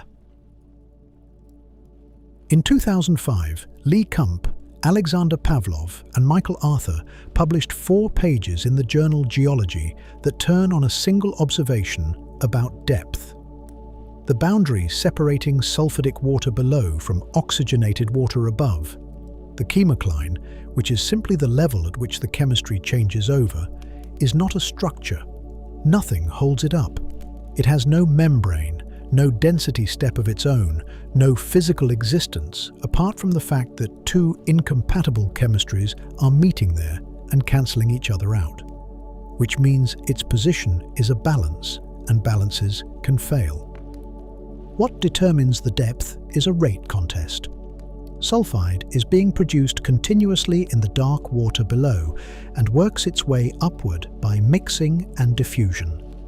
Oxygen is being delivered from above, from the atmosphere, and from photosynthesis in the lit layer and works its way downward the same way. Where the 2 flows meet, they destroy each other. Sulfide is oxidized back to sulfate, or consumed by bacteria that make a living on exactly that reaction, and both reactants are removed. The boundary settles at whatever depth the 2 supply rates happen to match, and it sits there stably for as long as neither rate changes much. In the Black Sea, it has sat at roughly the same level for thousands of years. Now raise the concentration of sulfide in the deep water. The upward flux increases, the meeting point is pushed higher, and the oxygenated layer above becomes thinner. And a thinner oxygenated layer is a weaker opponent. It contains less oxygen in absolute terms, it is replenished across a smaller volume, and its capacity to absorb the arriving sulfide falls. So the boundary moves up again, which thins the layer further, which weakens it further. Past a certain threshold, the arrangement stops behaving like a balance point and starts behaving like a collapse, and the chemocline does not creep toward the surface over millennia. It goes. Kump and his colleagues called it a chemocline upward excursion, and the important word in it is not the chemistry, it is excursion, which is what you call something that leaves suddenly. There is a small, well-documented instance of a stratified water body doing exactly this class of thing, and it happened within living memory. Lake Nyos sits in a volcanic crater in the northwest of Cameroon, and for centuries, carbon dioxide had been seeping into its deep layer from the magma below, dissolving under the pressure of the water above it and accumulating there because the lake does not turn over. On the 21st of August 1986, something, probably a landslide though nobody is certain, disturbed it, and somewhere between 100,000 and 300,000 tons of carbon dioxide came out of solution at once. The cloud went up at close to 100 kilometers an hour, and then, being denser than air, it came back down and flowed along the valleys. It killed 1,746 people and around 3,500 head of livestock within 25 kilometers of the shoreline. 2 years earlier, 37 people had died the same way at Lake Monoun, 40-odd kilometers to the south. 3 lakes on Earth are currently known to be capable of it, and the largest of the 3 has roughly 2 million people living around it, none of which is a scale model of the Permian. The gas was carbon dioxide rather than sulfide. The source was magmatic rather than bacterial. The water body was a crater lake rather than an ocean, and the trigger was mechanical. What Nyos establishes is narrower and still worth having. A stratified body of water can hold an enormous dissolved gas load in its lower layer for a very long time, and it can release that load abruptly rather than gradually, and the release can be lethal a long way from the water. The second half of the 2005 paper concerns what happens after the gas reaches the air. Under ordinary conditions, the atmosphere disposes of hydrogen sulfide within a day or two, because the air is full of hydroxyl radicals, short-lived, ferociously reactive fragments generated by sunlight acting on water vapor and ozone, which function as the atmosphere's cleaning system and oxidize almost anything reduced that enters it. Sulfide simply does not last. but the cleaning system has a finite throughput. Deliver sulfide fast enough and the hydroxyl is consumed faster than sunlight can regenerate it, and once the pool is drawn down, the lifetime of everything the pool was removing gets longer, and concentrations start to climb. Running the atmospheric photochemistry, Kump and his colleagues found that a sustained flux of more than 2,000 times the modern volcanic output of hydrogen sulfide would push atmospheric concentrations toward levels lethal to animals, drive methane above 100 parts per million because the hydroxyl that normally destroys methane was busy elsewhere, and, with the chemistry of the upper atmosphere altered that comprehensively, remove the ozone shield. It is worth reading the paper's own sentences rather than the summaries of them. The claim is that if deep water sulfide concentrations exceeded a critical threshold, the chemocline could have risen abruptly, that the resulting fluxes would likely have produced toxic atmospheric levels. The grammar is conditional throughout, and deliberately so. 4 pages in a journal, presenting a mechanism, a threshold, and a set of consequences that follow if the threshold is crossed.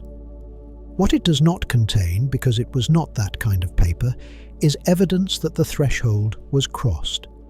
The following year, the same journal ran an exchange about it, and the exchange is not what the popular account would lead you to expect. The comment came from Robert Berner and Peter Ward, and it was not an objection. They were adding feedbacks, proposing further couplings in the same direction, reinforcing the argument rather than attacking it. Kump and his co-authors, replying, agreed that the additional loops probably existed and probably had the signs Berner and Ward assigned them. And then they said the thing that has aged best out of the whole discussion, that the strength of each coupling and the time each one takes to respond remained unconstrained. The mechanism was plausible in every link. Nobody could say how hard any of the links pulled. If the model is right, and if you had been standing on a low coast during one of these excursions, there would have been very little to see. The gas is colourless. The sea does not change appearance in any way that would register from a beach.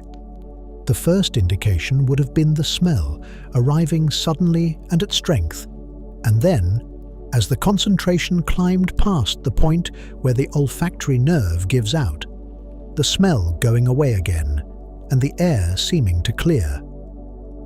A model of this kind is not an argument, it is a specification for one. It states what the world would have had to look like for the story to be true, and it states it precisely enough that somebody can go and check. And the place to check is the shallowest water anyone can find, which is not where any of the evidence so far has come from. 12 sections have now been examined for the molecular residue of green sulfur bacteria across the Permian-Triassic boundary, distributed widely enough around the globe to be worth treating as a sample rather than a collection of anecdotes.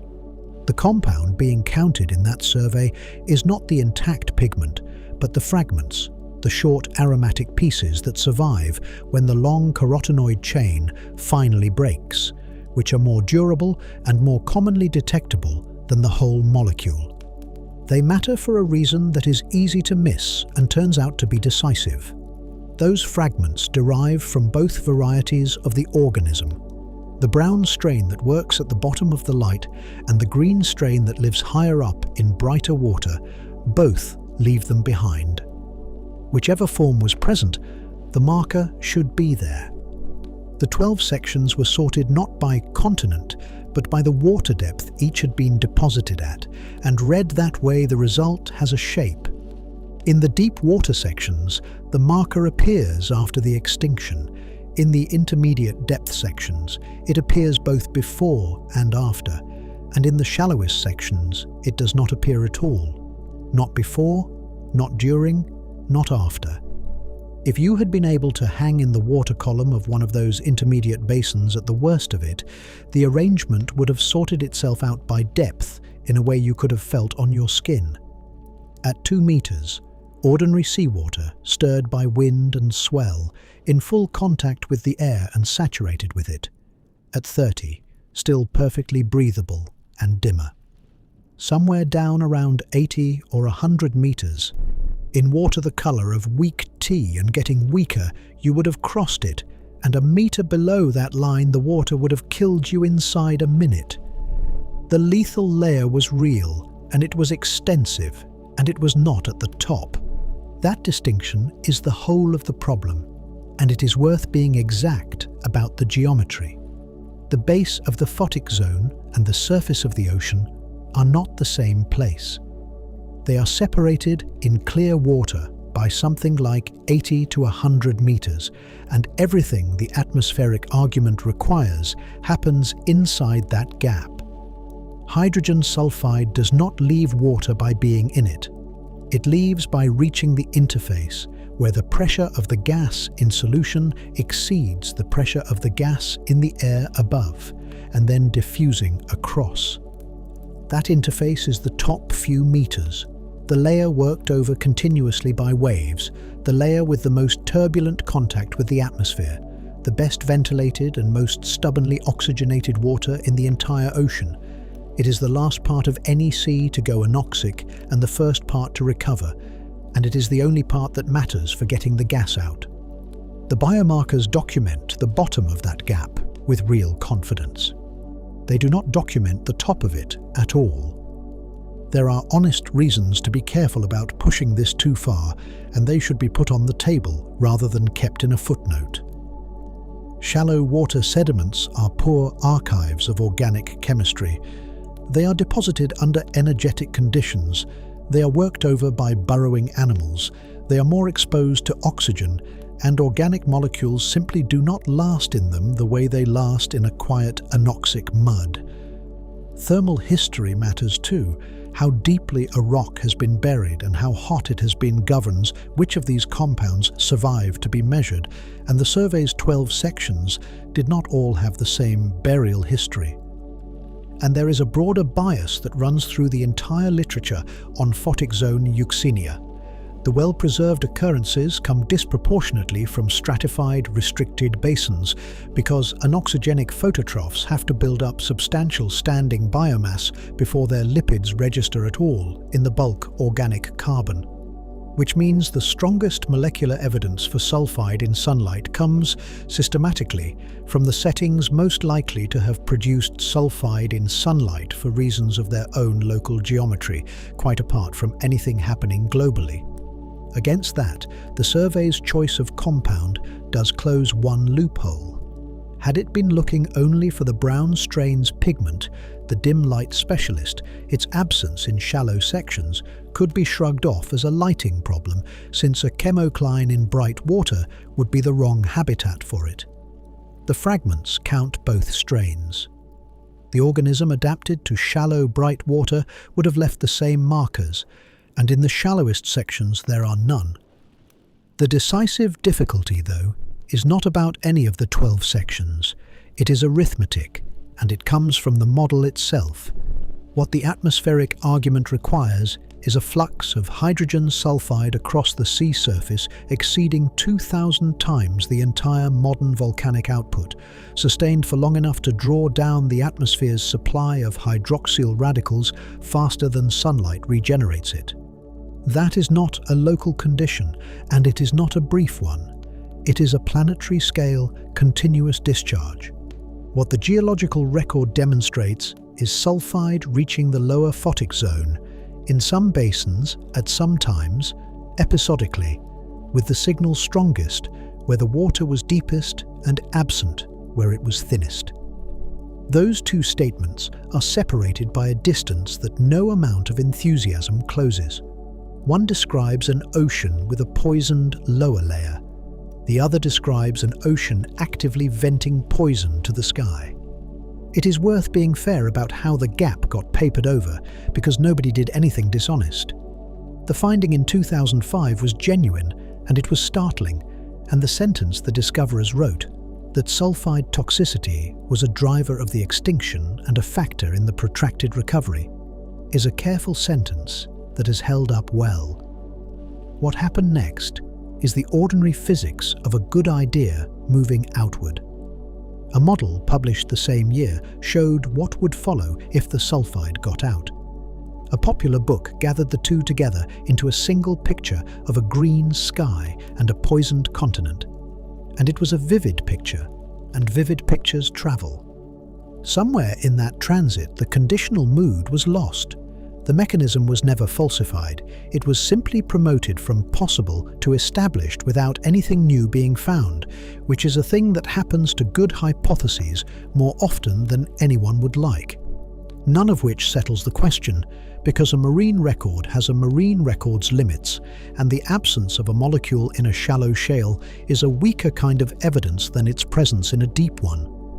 But the claim being made is not really about the sea. It is a claim that a gas left the water and killed things that had never been in it. And if that is what happened, then the record that decides it is not marine at all. It is on land, where the animals were, and land keeps its own calendar. Set three numbers on a single line and the difficulty becomes visible before any argument has to be made. The marine extinction, dated at Mason by uranium and lead locked into volcanic zircon, began 251.941 million years ago and was over 251.880 million years ago, an interval of about 60,000 years, with an uncertainty of roughly the same size, which is as tight a bracket as anyone has managed to put around a mass extinction. In the Karoo Basin of South Africa, an ash bed sitting inside the fauna that is supposed to represent the aftermath on land has been dated to 252.24 million years ago, which places it more than 300,000 years earlier. And in southwest China, the collapse of the tropical forests has been dated to a point after the marine event had already started and took the better part of 1 million years to finish. Those three numbers do not describe one event happening in three places. They describe something spread out. The Karoo is where the terrestrial record was first read in detail, and the reason is that it is exceptional. The Beaufort Group is several kilometers of river and floodplain deposits laid down across the end of the Permian and into the Triassic, exposed across an enormous area of semi-desert, packed with the bones of four-legged animals, and continuous in a way almost no other terrestrial section is. The stratigraphy there is divided into assemblage zones, named for whichever animal dominates them, and the great turnover in that sequence is the disappearance of a fauna dominated by heavy-bodied plant-eating therapsids and the arrival of one overwhelmingly dominated by Lystrosaurus. For most of the last 30 years, that turnover has been treated as the terrestrial expression of the marine crisis, the same event seen from the land. Robert Gastaldo and colleagues have spent much of that time arguing that it is not. Their date comes from an ashfall preserved intact within the lower part of the Lystrosaurus-dominated interval, which means the animal supposedly characterizing the post-extinction world was already the dominant animal there, while the Permian Ocean was still functioning normally. Underneath the vertebrate-defined boundary, some 60 meters lower in the section, another dated bed comes out older still. Their reading is that the faunal change in the Karoo has been partly confused with a change in the rocks themselves, a shift in the river systems and the way sediment was being laid down, which alters what gets preserved and where, and can produce the appearance of a turnover that is really a change in sampling. Roger Smith, Jennifer Botha and others working the same basin dispute this, and continue to hold that the vertebrate turnover is real and close to synchronous with the marine event. The disagreement is 30 years old and is not resolved. What has changed the shape of the argument is a paper published in 2024 by Chong Wu, Hua Zhang, Jahandar Ramazani, Douglas Irwin, Shuzhong Shen and colleagues, working on ashbeds in terrestrial and coastal sections in southwest China. Those sections record the Carthusian rainforest, the tropical wet flora of the eastern Tethys, dominated by seed ferns of the genus Gigantopterus, a forest as luxuriant as anything the Permian had. Dated precisely, its collapse begins after the marine extinction had already started, and it is not sudden, it is protracted. And when they set their results against the terrestrial records from elsewhere, A pattern comes out of it that nobody had been able to see from any single basin. The terrestrial extinction is diachronous with latitude.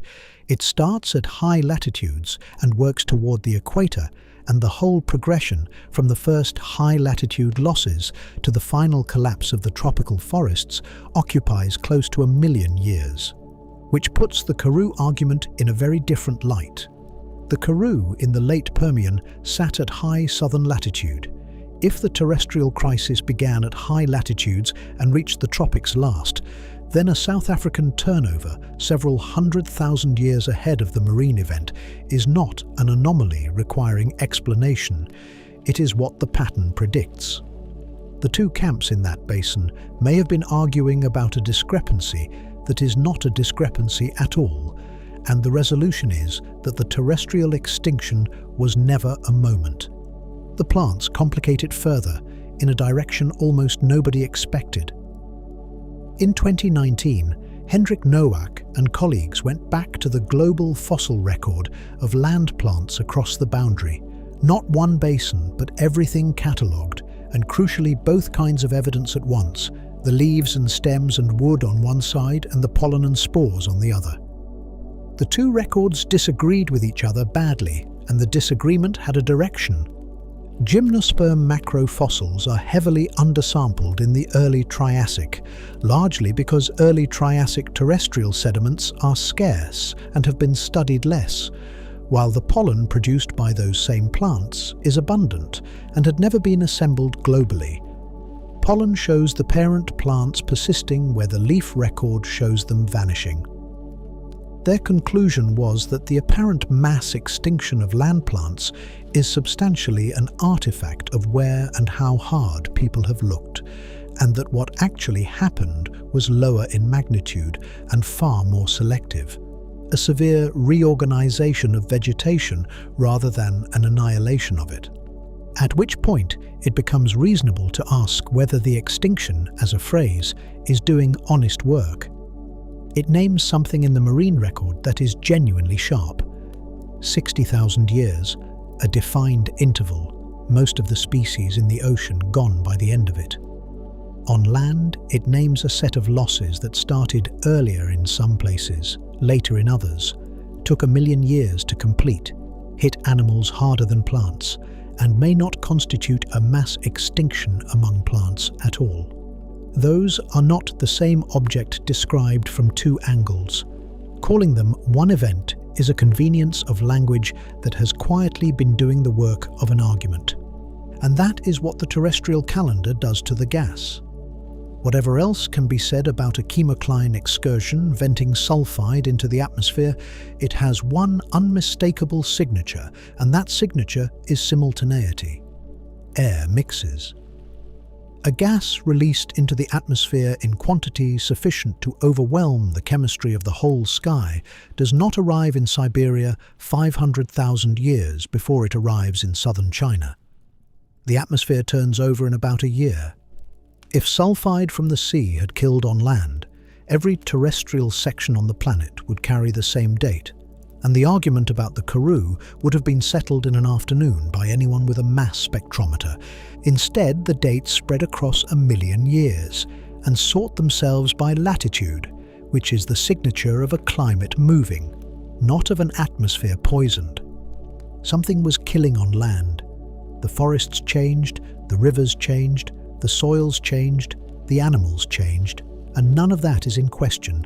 What is in question is only whether any of it came out of the water, and there is a second candidate that never touched the ocean at all, manufactured in the same Siberian basin, out of the same buried rock by the same heat.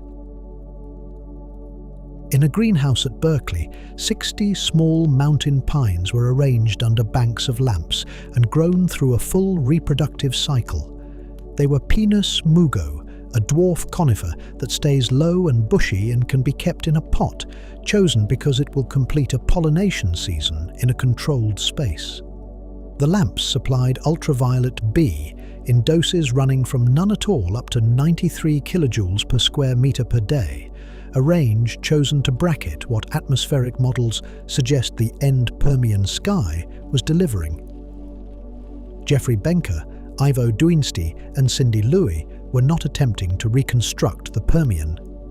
They were asking a narrower question that had never actually been put to a living tree.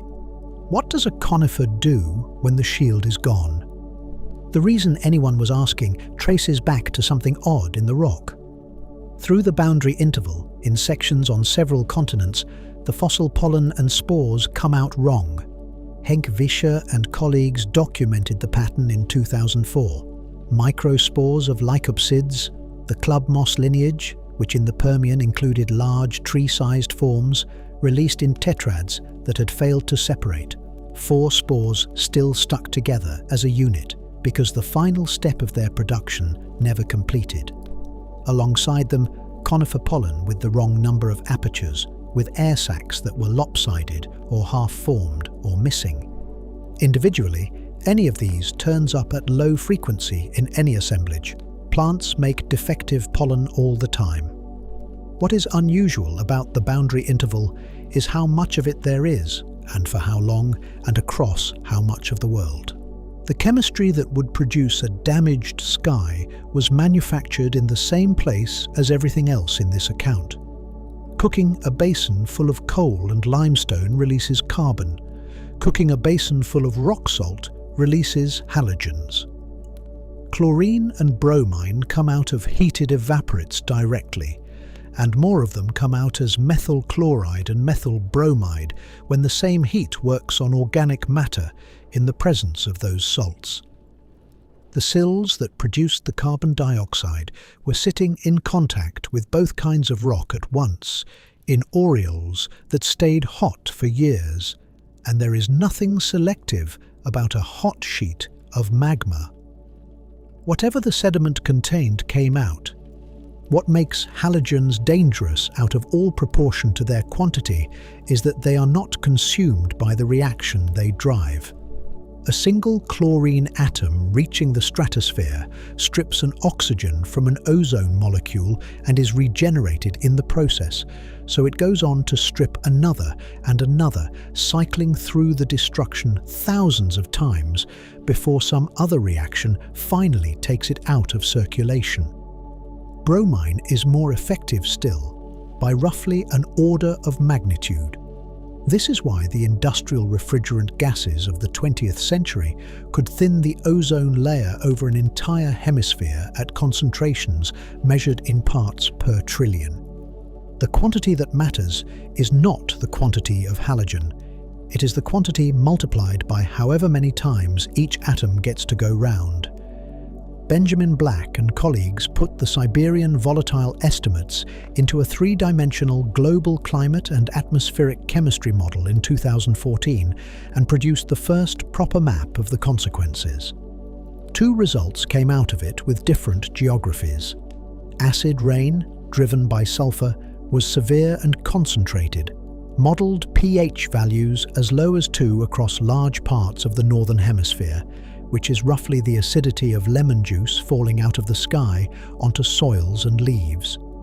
Ozone destruction, driven by the halogens, was not regional. It was global, and it recurred with each pulse of magmatism. The modern ozone hole, for comparison, is a seasonal thinning over one polar region produced by industrial chemistry, and it closes again every year. What the model describes is a planet-wide reduction, arriving repeatedly across hundreds of thousands of years. The trees under the lamps survived all of it. That was the first result, and it was not the interesting one. Every plant in every treatment group came through the season alive. No scorched needles, no dieback, nothing that would look like damage from a distance or leave any trace in a fossil. Their pollen came out malformed in rising proportion with dose, reaching around 13% deformed grains at the highest exposures, which matches the frequencies found in the boundary rocks, closely enough to be worth noticing. And then there was the finding that the pollen had distracted everyone from. Every irradiated group aborted its ovules. The female cones died before they were ever receptive, the developing tissue inside them failing early, so that when the pollen arrived, damaged or otherwise, there was nothing left to fertilize. The reproductive failure was not primarily about the pollen at all. It was about the seed that never got the chance to be one. If you had walked into one of those forests during a bad interval, you would have found nothing wrong with it. The canopy would have been closed over your head, the trunks sound, the needles green, the litter deep, insects working through it in the ordinary way. Everything visible would have been exactly as it should be. What you would have had to look for, and would probably not have thought to look for, is seedlings, and there would not have been any. Conifers of the kind that dominated the Permian high latitudes live for centuries. A forest that has stopped reproducing goes on standing for a very long time, shedding pollen every spring, dropping cones that contain nothing, looking from the outside like a functioning ecosystem for 10 or 15 human lifetimes before the last of the mature trees comes down and there is nothing underneath to replace it. In the rock record that reads as continuity followed by an abrupt disappearance, and the abruptness is an illusion produced by longevity, how well the case holds up is a genuinely open question, and the argument for it is better than the sulfide argument in one specific respect. Malformed pollen turns up in both hemispheres. Acid rain, on the modelling, was overwhelmingly a northern hemisphere phenomenon, and heavy metals, which do produce comparable malformations in modern conifers growing near smelters, are a local stressor by nature. Ozone loss is the only proposed cause that is global by construction, which is what a globally distributed malformation record seems to require. Against that, the direct chemical evidence remains contested. In 2023, Feng Liu and colleagues reported measuring ultraviolet absorbing compounds preserved in the outer wall of fossil pollen grains using infrared spectroscopy and found them elevated at the boundary. A formal comment in the same journal argued that the signal was weak, that it was poorly separated from background interference probably caused by water vapor, and that the peak detection method had selected under 4% of the available spectra. The original authors replied that the comparison being used against them was not a fair one, and that the peak's coincidence with the extinction is not something background noise produces by accident. Both sides agreed that more sections need measuring. What the ozone case has going for it is that it never needed the ocean. The halogens came out of Siberian salt and went up, and the chain from there to a damaged tree runs through the stratosphere without passing through any water at all. What it does not have is an explanation for the pattern in the ground, because a thinned ozone layer is a planetary condition arriving everywhere within a year or two, and the terrestrial losses did not arrive everywhere within a year or two. Repeated global pulses of ultraviolet spread across the same hundreds of thousands of years as the volcanism that caused them are entirely consistent with a protracted and geographically staggered decline. They just are not what decided the staggering, which is now the only question left worth asking. Not what was capable of killing, since by this point a great deal was, but what actually organized the dying. The pH of your blood is held between about 7.35 and 7.45. That is a band 1/10 of a unit wide, and you are not aware of any effort going into maintaining it. But a substantial fraction of what your kidneys and your lungs do all day is defend exactly that number. Drift a couple of tenths in either direction, and you are in a hospital. Go much beyond about 6.8 at one end or 7.8 at the other, and no enzyme in your body works properly anymore. Almost everything that has ever been called a cause of death is, one layer down, a failure to hold some interior quantity inside a narrow band against an outside world that does not care what the band is, which is why the most useful evidence about what happened at the end of the Permian is not what died. It is what didn't and what those survivors had in common. The pattern is not subtle. Rugose and tabulate corals, which had built reefs for 250 million years, ended completely. Fusulinids, those rice grain single cells, ended completely. Articulate brachiopods, crinoids, bryozoans, heavily built sessile or nearly so, filtering quietly, running on low metabolic rates with no active circulation and no gills to speak of, were reduced to remnants. What came through in reasonable shape were mollusks, arthropods, and chordates, animals with pumped circulatory systems, with respiratory surfaces designed for high throughput, with the ion transport machinery to move charged particles across membranes against a gradient. Sorted by taxonomy, the survivors look arbitrary. Sorted by physiology, they look like a list. Andrew Knoll, Richard Bambach, Jonathan Payne, Sarah Pruss, and Woodward Fisher set out the explanation in 2007, and it turns on carbon dioxide doing something other than warming the planet. Carbon dioxide dissolves readily in water, and it dissolves just as readily in the water inside an animal. Once inside, it forms carbonic acid, and the internal pH falls, a condition called hypercapnia, which is a different problem from the acidification of the surrounding sea. An animal with a pumped circulation and active ion transport can respond. It can excrete acid, buffer with bicarbonate, and hold its interior where it needs to be at a metabolic cost it can afford. An animal without those systems has no move to make. Its internal chemistry simply tracks the water around it. And a lowered internal pH does not merely inconvenience such an organism.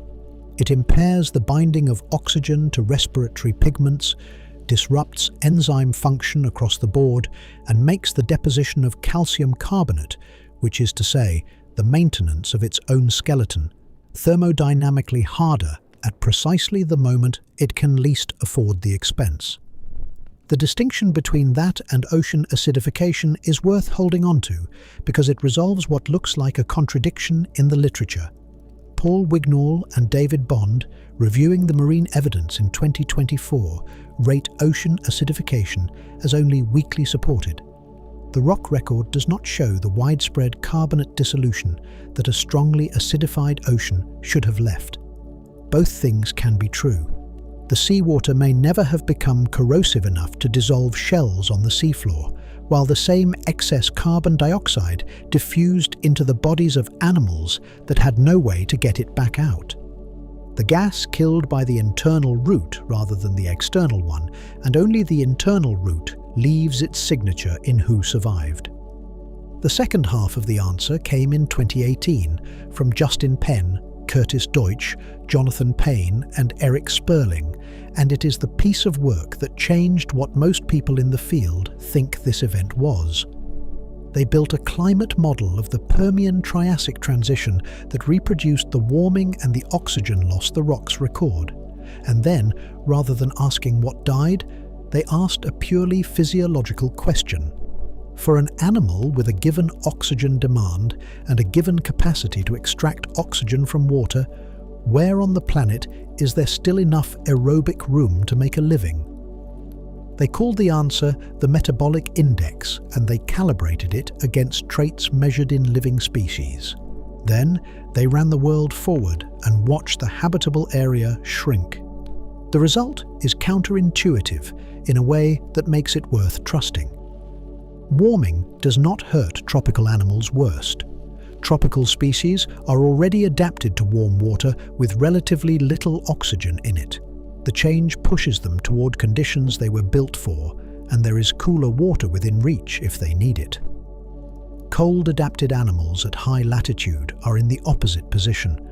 Their entire physiology assumes cold, oxygen-rich water. The warming at the poles is greater in absolute terms, and there is nowhere further to go. The map runs out. So the model predicts extinction intensity rising with latitude away from the equator and predicts it from physics and physiology alone, without consulting a single fossil. Penn and his colleagues then went to the fossil record, analyzed it geographically, and found that pattern in it. Set against the ledger of everything else, the picture that emerges from Wignall and Bond's review is a short list with unequal weights. Anoxia, strongly supported. Warming, strongly supported. Ocean acidification, weakly supported. siltation from eroding continents, weakly supported. Changes in primary productivity, unresolved. Volcanic winter, the brief cooling from sulfate aerosols, unlikely to have mattered. Behind all of it, the Siberian eruptions and the carbon they released, which they describe as the ultimate driver, and running between the items, a great many synergistic interactions, because an animal fighting hypoxia and hypercapnia and heat at once is not facing three problems. It is facing one problem with three names. So, can the sentence hydrogen sulfide killed 96% of all life be supported by any of this? It has three claims in it, and each one fails differently. The sulfide was real.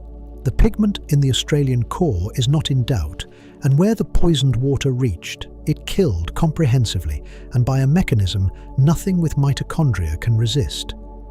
But it was one stressor in a stack, distributed unevenly by depth and by basin and by time, and it was not what set the geographic pattern of who died. That was temperature and oxygen. As for the killing on land, the terrestrial dates do not permit it, and the number is simply out of date. The 96% comes from a single page in Science in 1979. David Raup took the family and order-level extinction counts, which are what the fossil record actually delivers, and used a statistical technique called rarefaction to work backward to how many species that implied a legitimate method with an unavoidable weakness, which is that it depends entirely on how species are assumed to be distributed among families. He got 96%, published it in 2 pages, and it entered the culture. By 1994, Stephen Stanley and Jiangning Yang, revisiting it, got about 80. McKinney got 80. Stanley, running a more sophisticated version of the same calculation in 2016, got 81. The 2022 review of the whole field puts marine species loss somewhere between 81 and 94%, and genus-level rates above 80.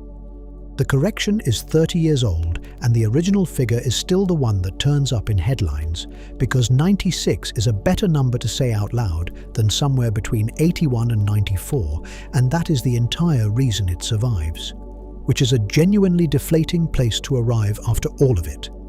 The real answer is that a very large volume of carbon entered a world that had no way to get rid of it quickly, and everything downstream of that, the heat, the missing oxygen, the acid in the blood, the sulfide, the ruined sky, arrived together and killed by whichever route reached a given animal first.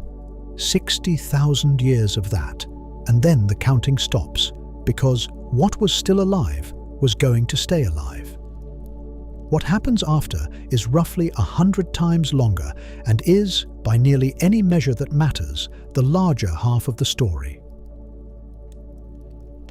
The hillside at Meishan is still there, and the numbered beds are still exposed, and if you went now and put your hand across the pale band and the dark band above it, you would be covering the same 10 centimeters that anyone could have covered 45 years ago. Nothing about the rock has changed. What has changed is the number of things that can be read out of it. A geologist standing at that face in 1979 could have told you that a great deal had died and that the layer marked where it happened, and essentially nothing else. Not when, not for how long, not why, not what the water had been doing. Everything else in this account was extracted from that material and material like it in the decades since, mostly by people counting extremely small objects, and the whole of it fits inside a single human career. What holds up, at this point, is a chain rather than a claim. Magma was injected in enormous volume into a sedimentary basin loaded with coal and salt and limestone and petroleum, and the heat cooked out of that basin far more carbon than the magma itself carried. Carbon with the isotopic signature of things that had once been alive. The atmosphere took it, the surface ocean warmed by something close to 10 degrees. Warm water holds less oxygen, and warm animals need more, and the two effects arrived together. The warming weakened the density contrast that drives water down at the poles, so the manufacture of oxygenated deep water slowed, and the deep ocean has only about 1 turnover's worth of oxygen in reserve. Once that ran out, respiration in the dark continued on sulfate, which the ocean has in effectively unlimited supply, and the product of that respiration is hydrogen sulfide. The sulfide accumulated. In places, it rose into the bottom of the sunlit layer, and we know it did because organisms that require sulfide and light simultaneously left their pigment in the mud. That sequence is not seriously disputed by anyone. What the same evidence does not reach is the last step. The base of the sunlit zone and the surface of the sea are 80 or 100 meters apart, and every version of the story in which sulfide escapes into the atmosphere and kills on land depends entirely on closing that distance. The molecular markers document the lower boundary of the lit water. They do not document the top of it, and in the shallowest sections surveyed, they are not present at all. On land, the dates spread rather than converge. The high-latitude Karoo turnover, possibly several 100,000 years early, the tropical forests collapsing later still, the whole terrestrial sequence taking close to 1 million years and sorting itself by latitude, which is the pattern a moving climate makes, and not the pattern a poisoned atmosphere makes. A fair amount remains genuinely unsettled, and it is worth naming rather than smoothing over. Whether ultraviolet radiation sterilized the world's forests rests on a chemical signal in fossil pollen that one team says is there and another says is an artifact of water vapor in the instrument, an argument conducted in print in 2023 and not concluded. Whether the Karoo vertebrate turnover predates the marine crisis has been argued in the same journals for 30 years by people who have all been to the same outcrops. The proposal that the tropical circulation collapsed into a permanent, violent El Niño state is barely 2 years old and has not been through the ordinary process of everyone trying to break it, and the total quantity of carbon released is still quoted with error bars wide enough that the upper estimate is several times the lower one. There is also a difficulty with the word cause, which has been doing quiet work throughout and does not really survive inspection. In ordinary usage, a cause is a thing that happened at a moment to somebody and made something else happen afterward. Across an interval of 60,000 years, nothing happens in that sense. Every process involved in this catastrophe was already running before it started and continued running after it ended. Sulfate reduction was going on in every seafloor on Earth. Carbon was moving between rock and air and water on its usual schedule. The ocean was overturning. The atmosphere was cleaning itself. Animals were regulating their internal chemistry against the outside. What changed was not that any of it started. What changed was the ratio between the rates, how fast carbon arrived against how fast it could be buried, how fast oxygen was consumed against how fast it was delivered, how fast an animal's blood acidified against how fast its kidneys could push the acid back out. A shifting ratio between rates has no moment and no agent and cannot be pointed at, and it is not the kind of object a story can be told about, which is precisely why every account of this event, this one included, keeps reaching for something that behaves more like a villain. That is the honest reason the poison version travels so well, and it is worth saying without any contempt for the people it travels among. A gas has a location and a direction and a smell. It arrives. It does something to a body that can be described in a sentence. Set that against the ratio between oxygen delivery and oxygen demand, crossed a threshold at different times in different water masses over roughly 60,000 years, and there is no contest, and there was never going to be one. The researchers who found the pigment wrote a careful sentence, and it was a careful sentence when they wrote it. What happened afterward was not anyone's dishonesty. It was the ordinary erosion that turns a conditional into a fact somewhere between a journal and a paperback, and the discipline's actual defense against it is unglamorous to the point of invisibility. People measuring 9,000 pyrite spheres one at a time. People arguing about which centimetre of an ash bed to date. People running the same rock through the same instrument in a different laboratory to see whether the peak comes back. So the sulfide. It was there in quantity in the sunlit water of more than one ocean on more than one occasion, and where it reached, it killed everything that breathed by blocking the single reaction all breathing animals share. That is a real finding, and it is not a small one. It was also one layer in a stack, arriving on top of heat that had already narrowed everyone's margin, and oxygen loss that had already taken away the room to move, and carbon dioxide that was already acidifying the inside of every animal that could not pump it out. And of those, it was not the one that set the geography of who died. It is the most vivid item on the list, and it is not the organizing one. Both of those things are true at once, and neither is a headline. What came after took longer than anything in the account so far. The recovery, read properly, is not the slow, steady rebuilding that used to be described. Analysis published in 2026 by Alexander Nichols, Paul Wignall, Heidrun Song and colleagues found that the animals swimming in open water, ammonoids, conodonts, fish, came back quickly within the first stage of the Triassic, while the animals living on and in the seafloor stayed suppressed and were dominated for a long time by a handful of opportunists. The resulting communities were the wrong shape. A functioning marine ecosystem is a pyramid with a broad base, and what the early Triassic assembled instead was inverted, a diverse and active population in the water column standing on almost nothing underneath it, with very little redundancy anywhere, so that any given function was being performed by one or two species rather than by 20. Systems built that way come together fast in good conditions and come apart fast when conditions turn, which is exactly what the record shows them doing, repeatedly, for millions of years.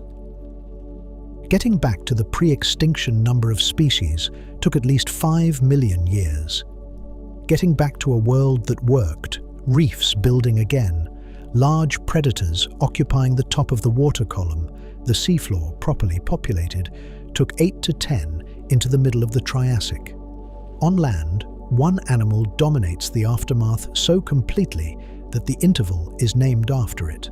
Lystrosaurus, a squat, tusked, barrel-bodied plant-eater, accounts for more than 90% of the vertebrate fossils in the early Triassic Karoo.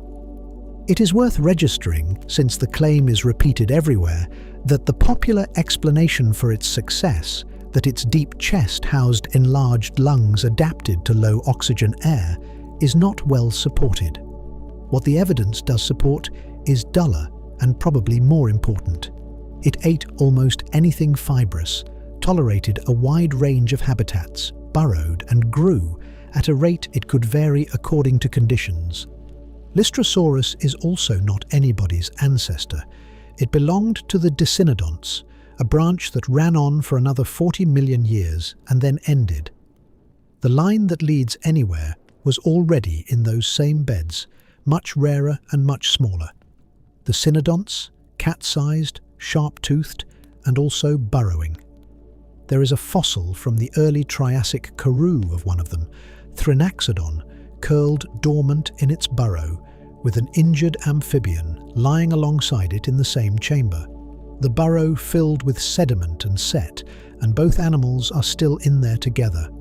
That lineage is the one that produced mammals, and everything with fur alive today descends from something that was, in the aftermath of the worst interval in the history of animals, small, nocturnal, underground, and not remotely in charge.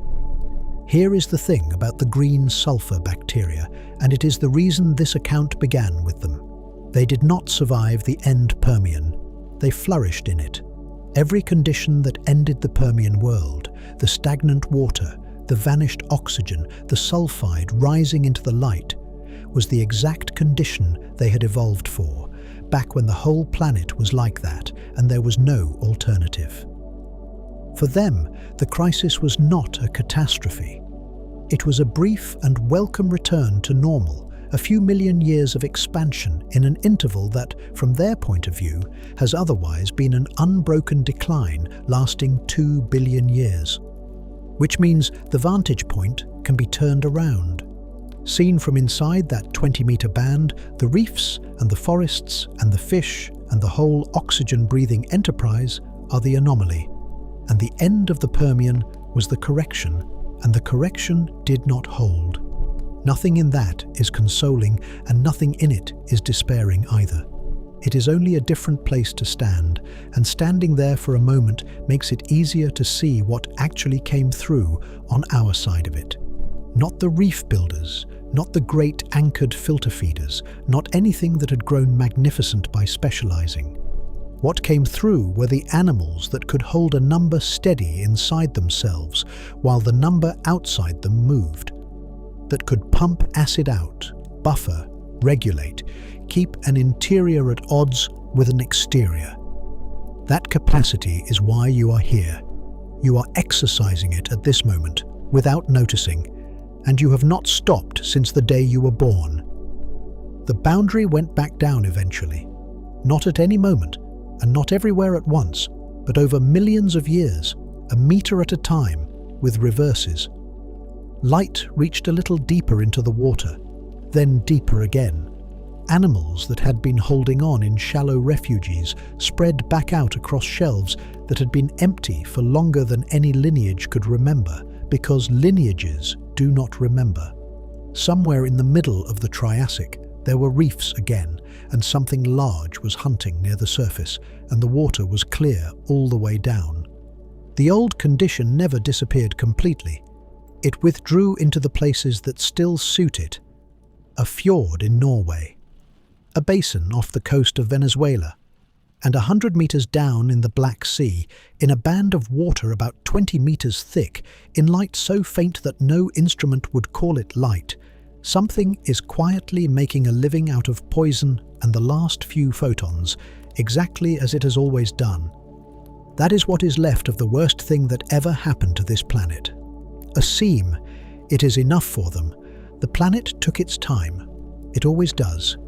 10 million years is not a punishment, and it is not a promise.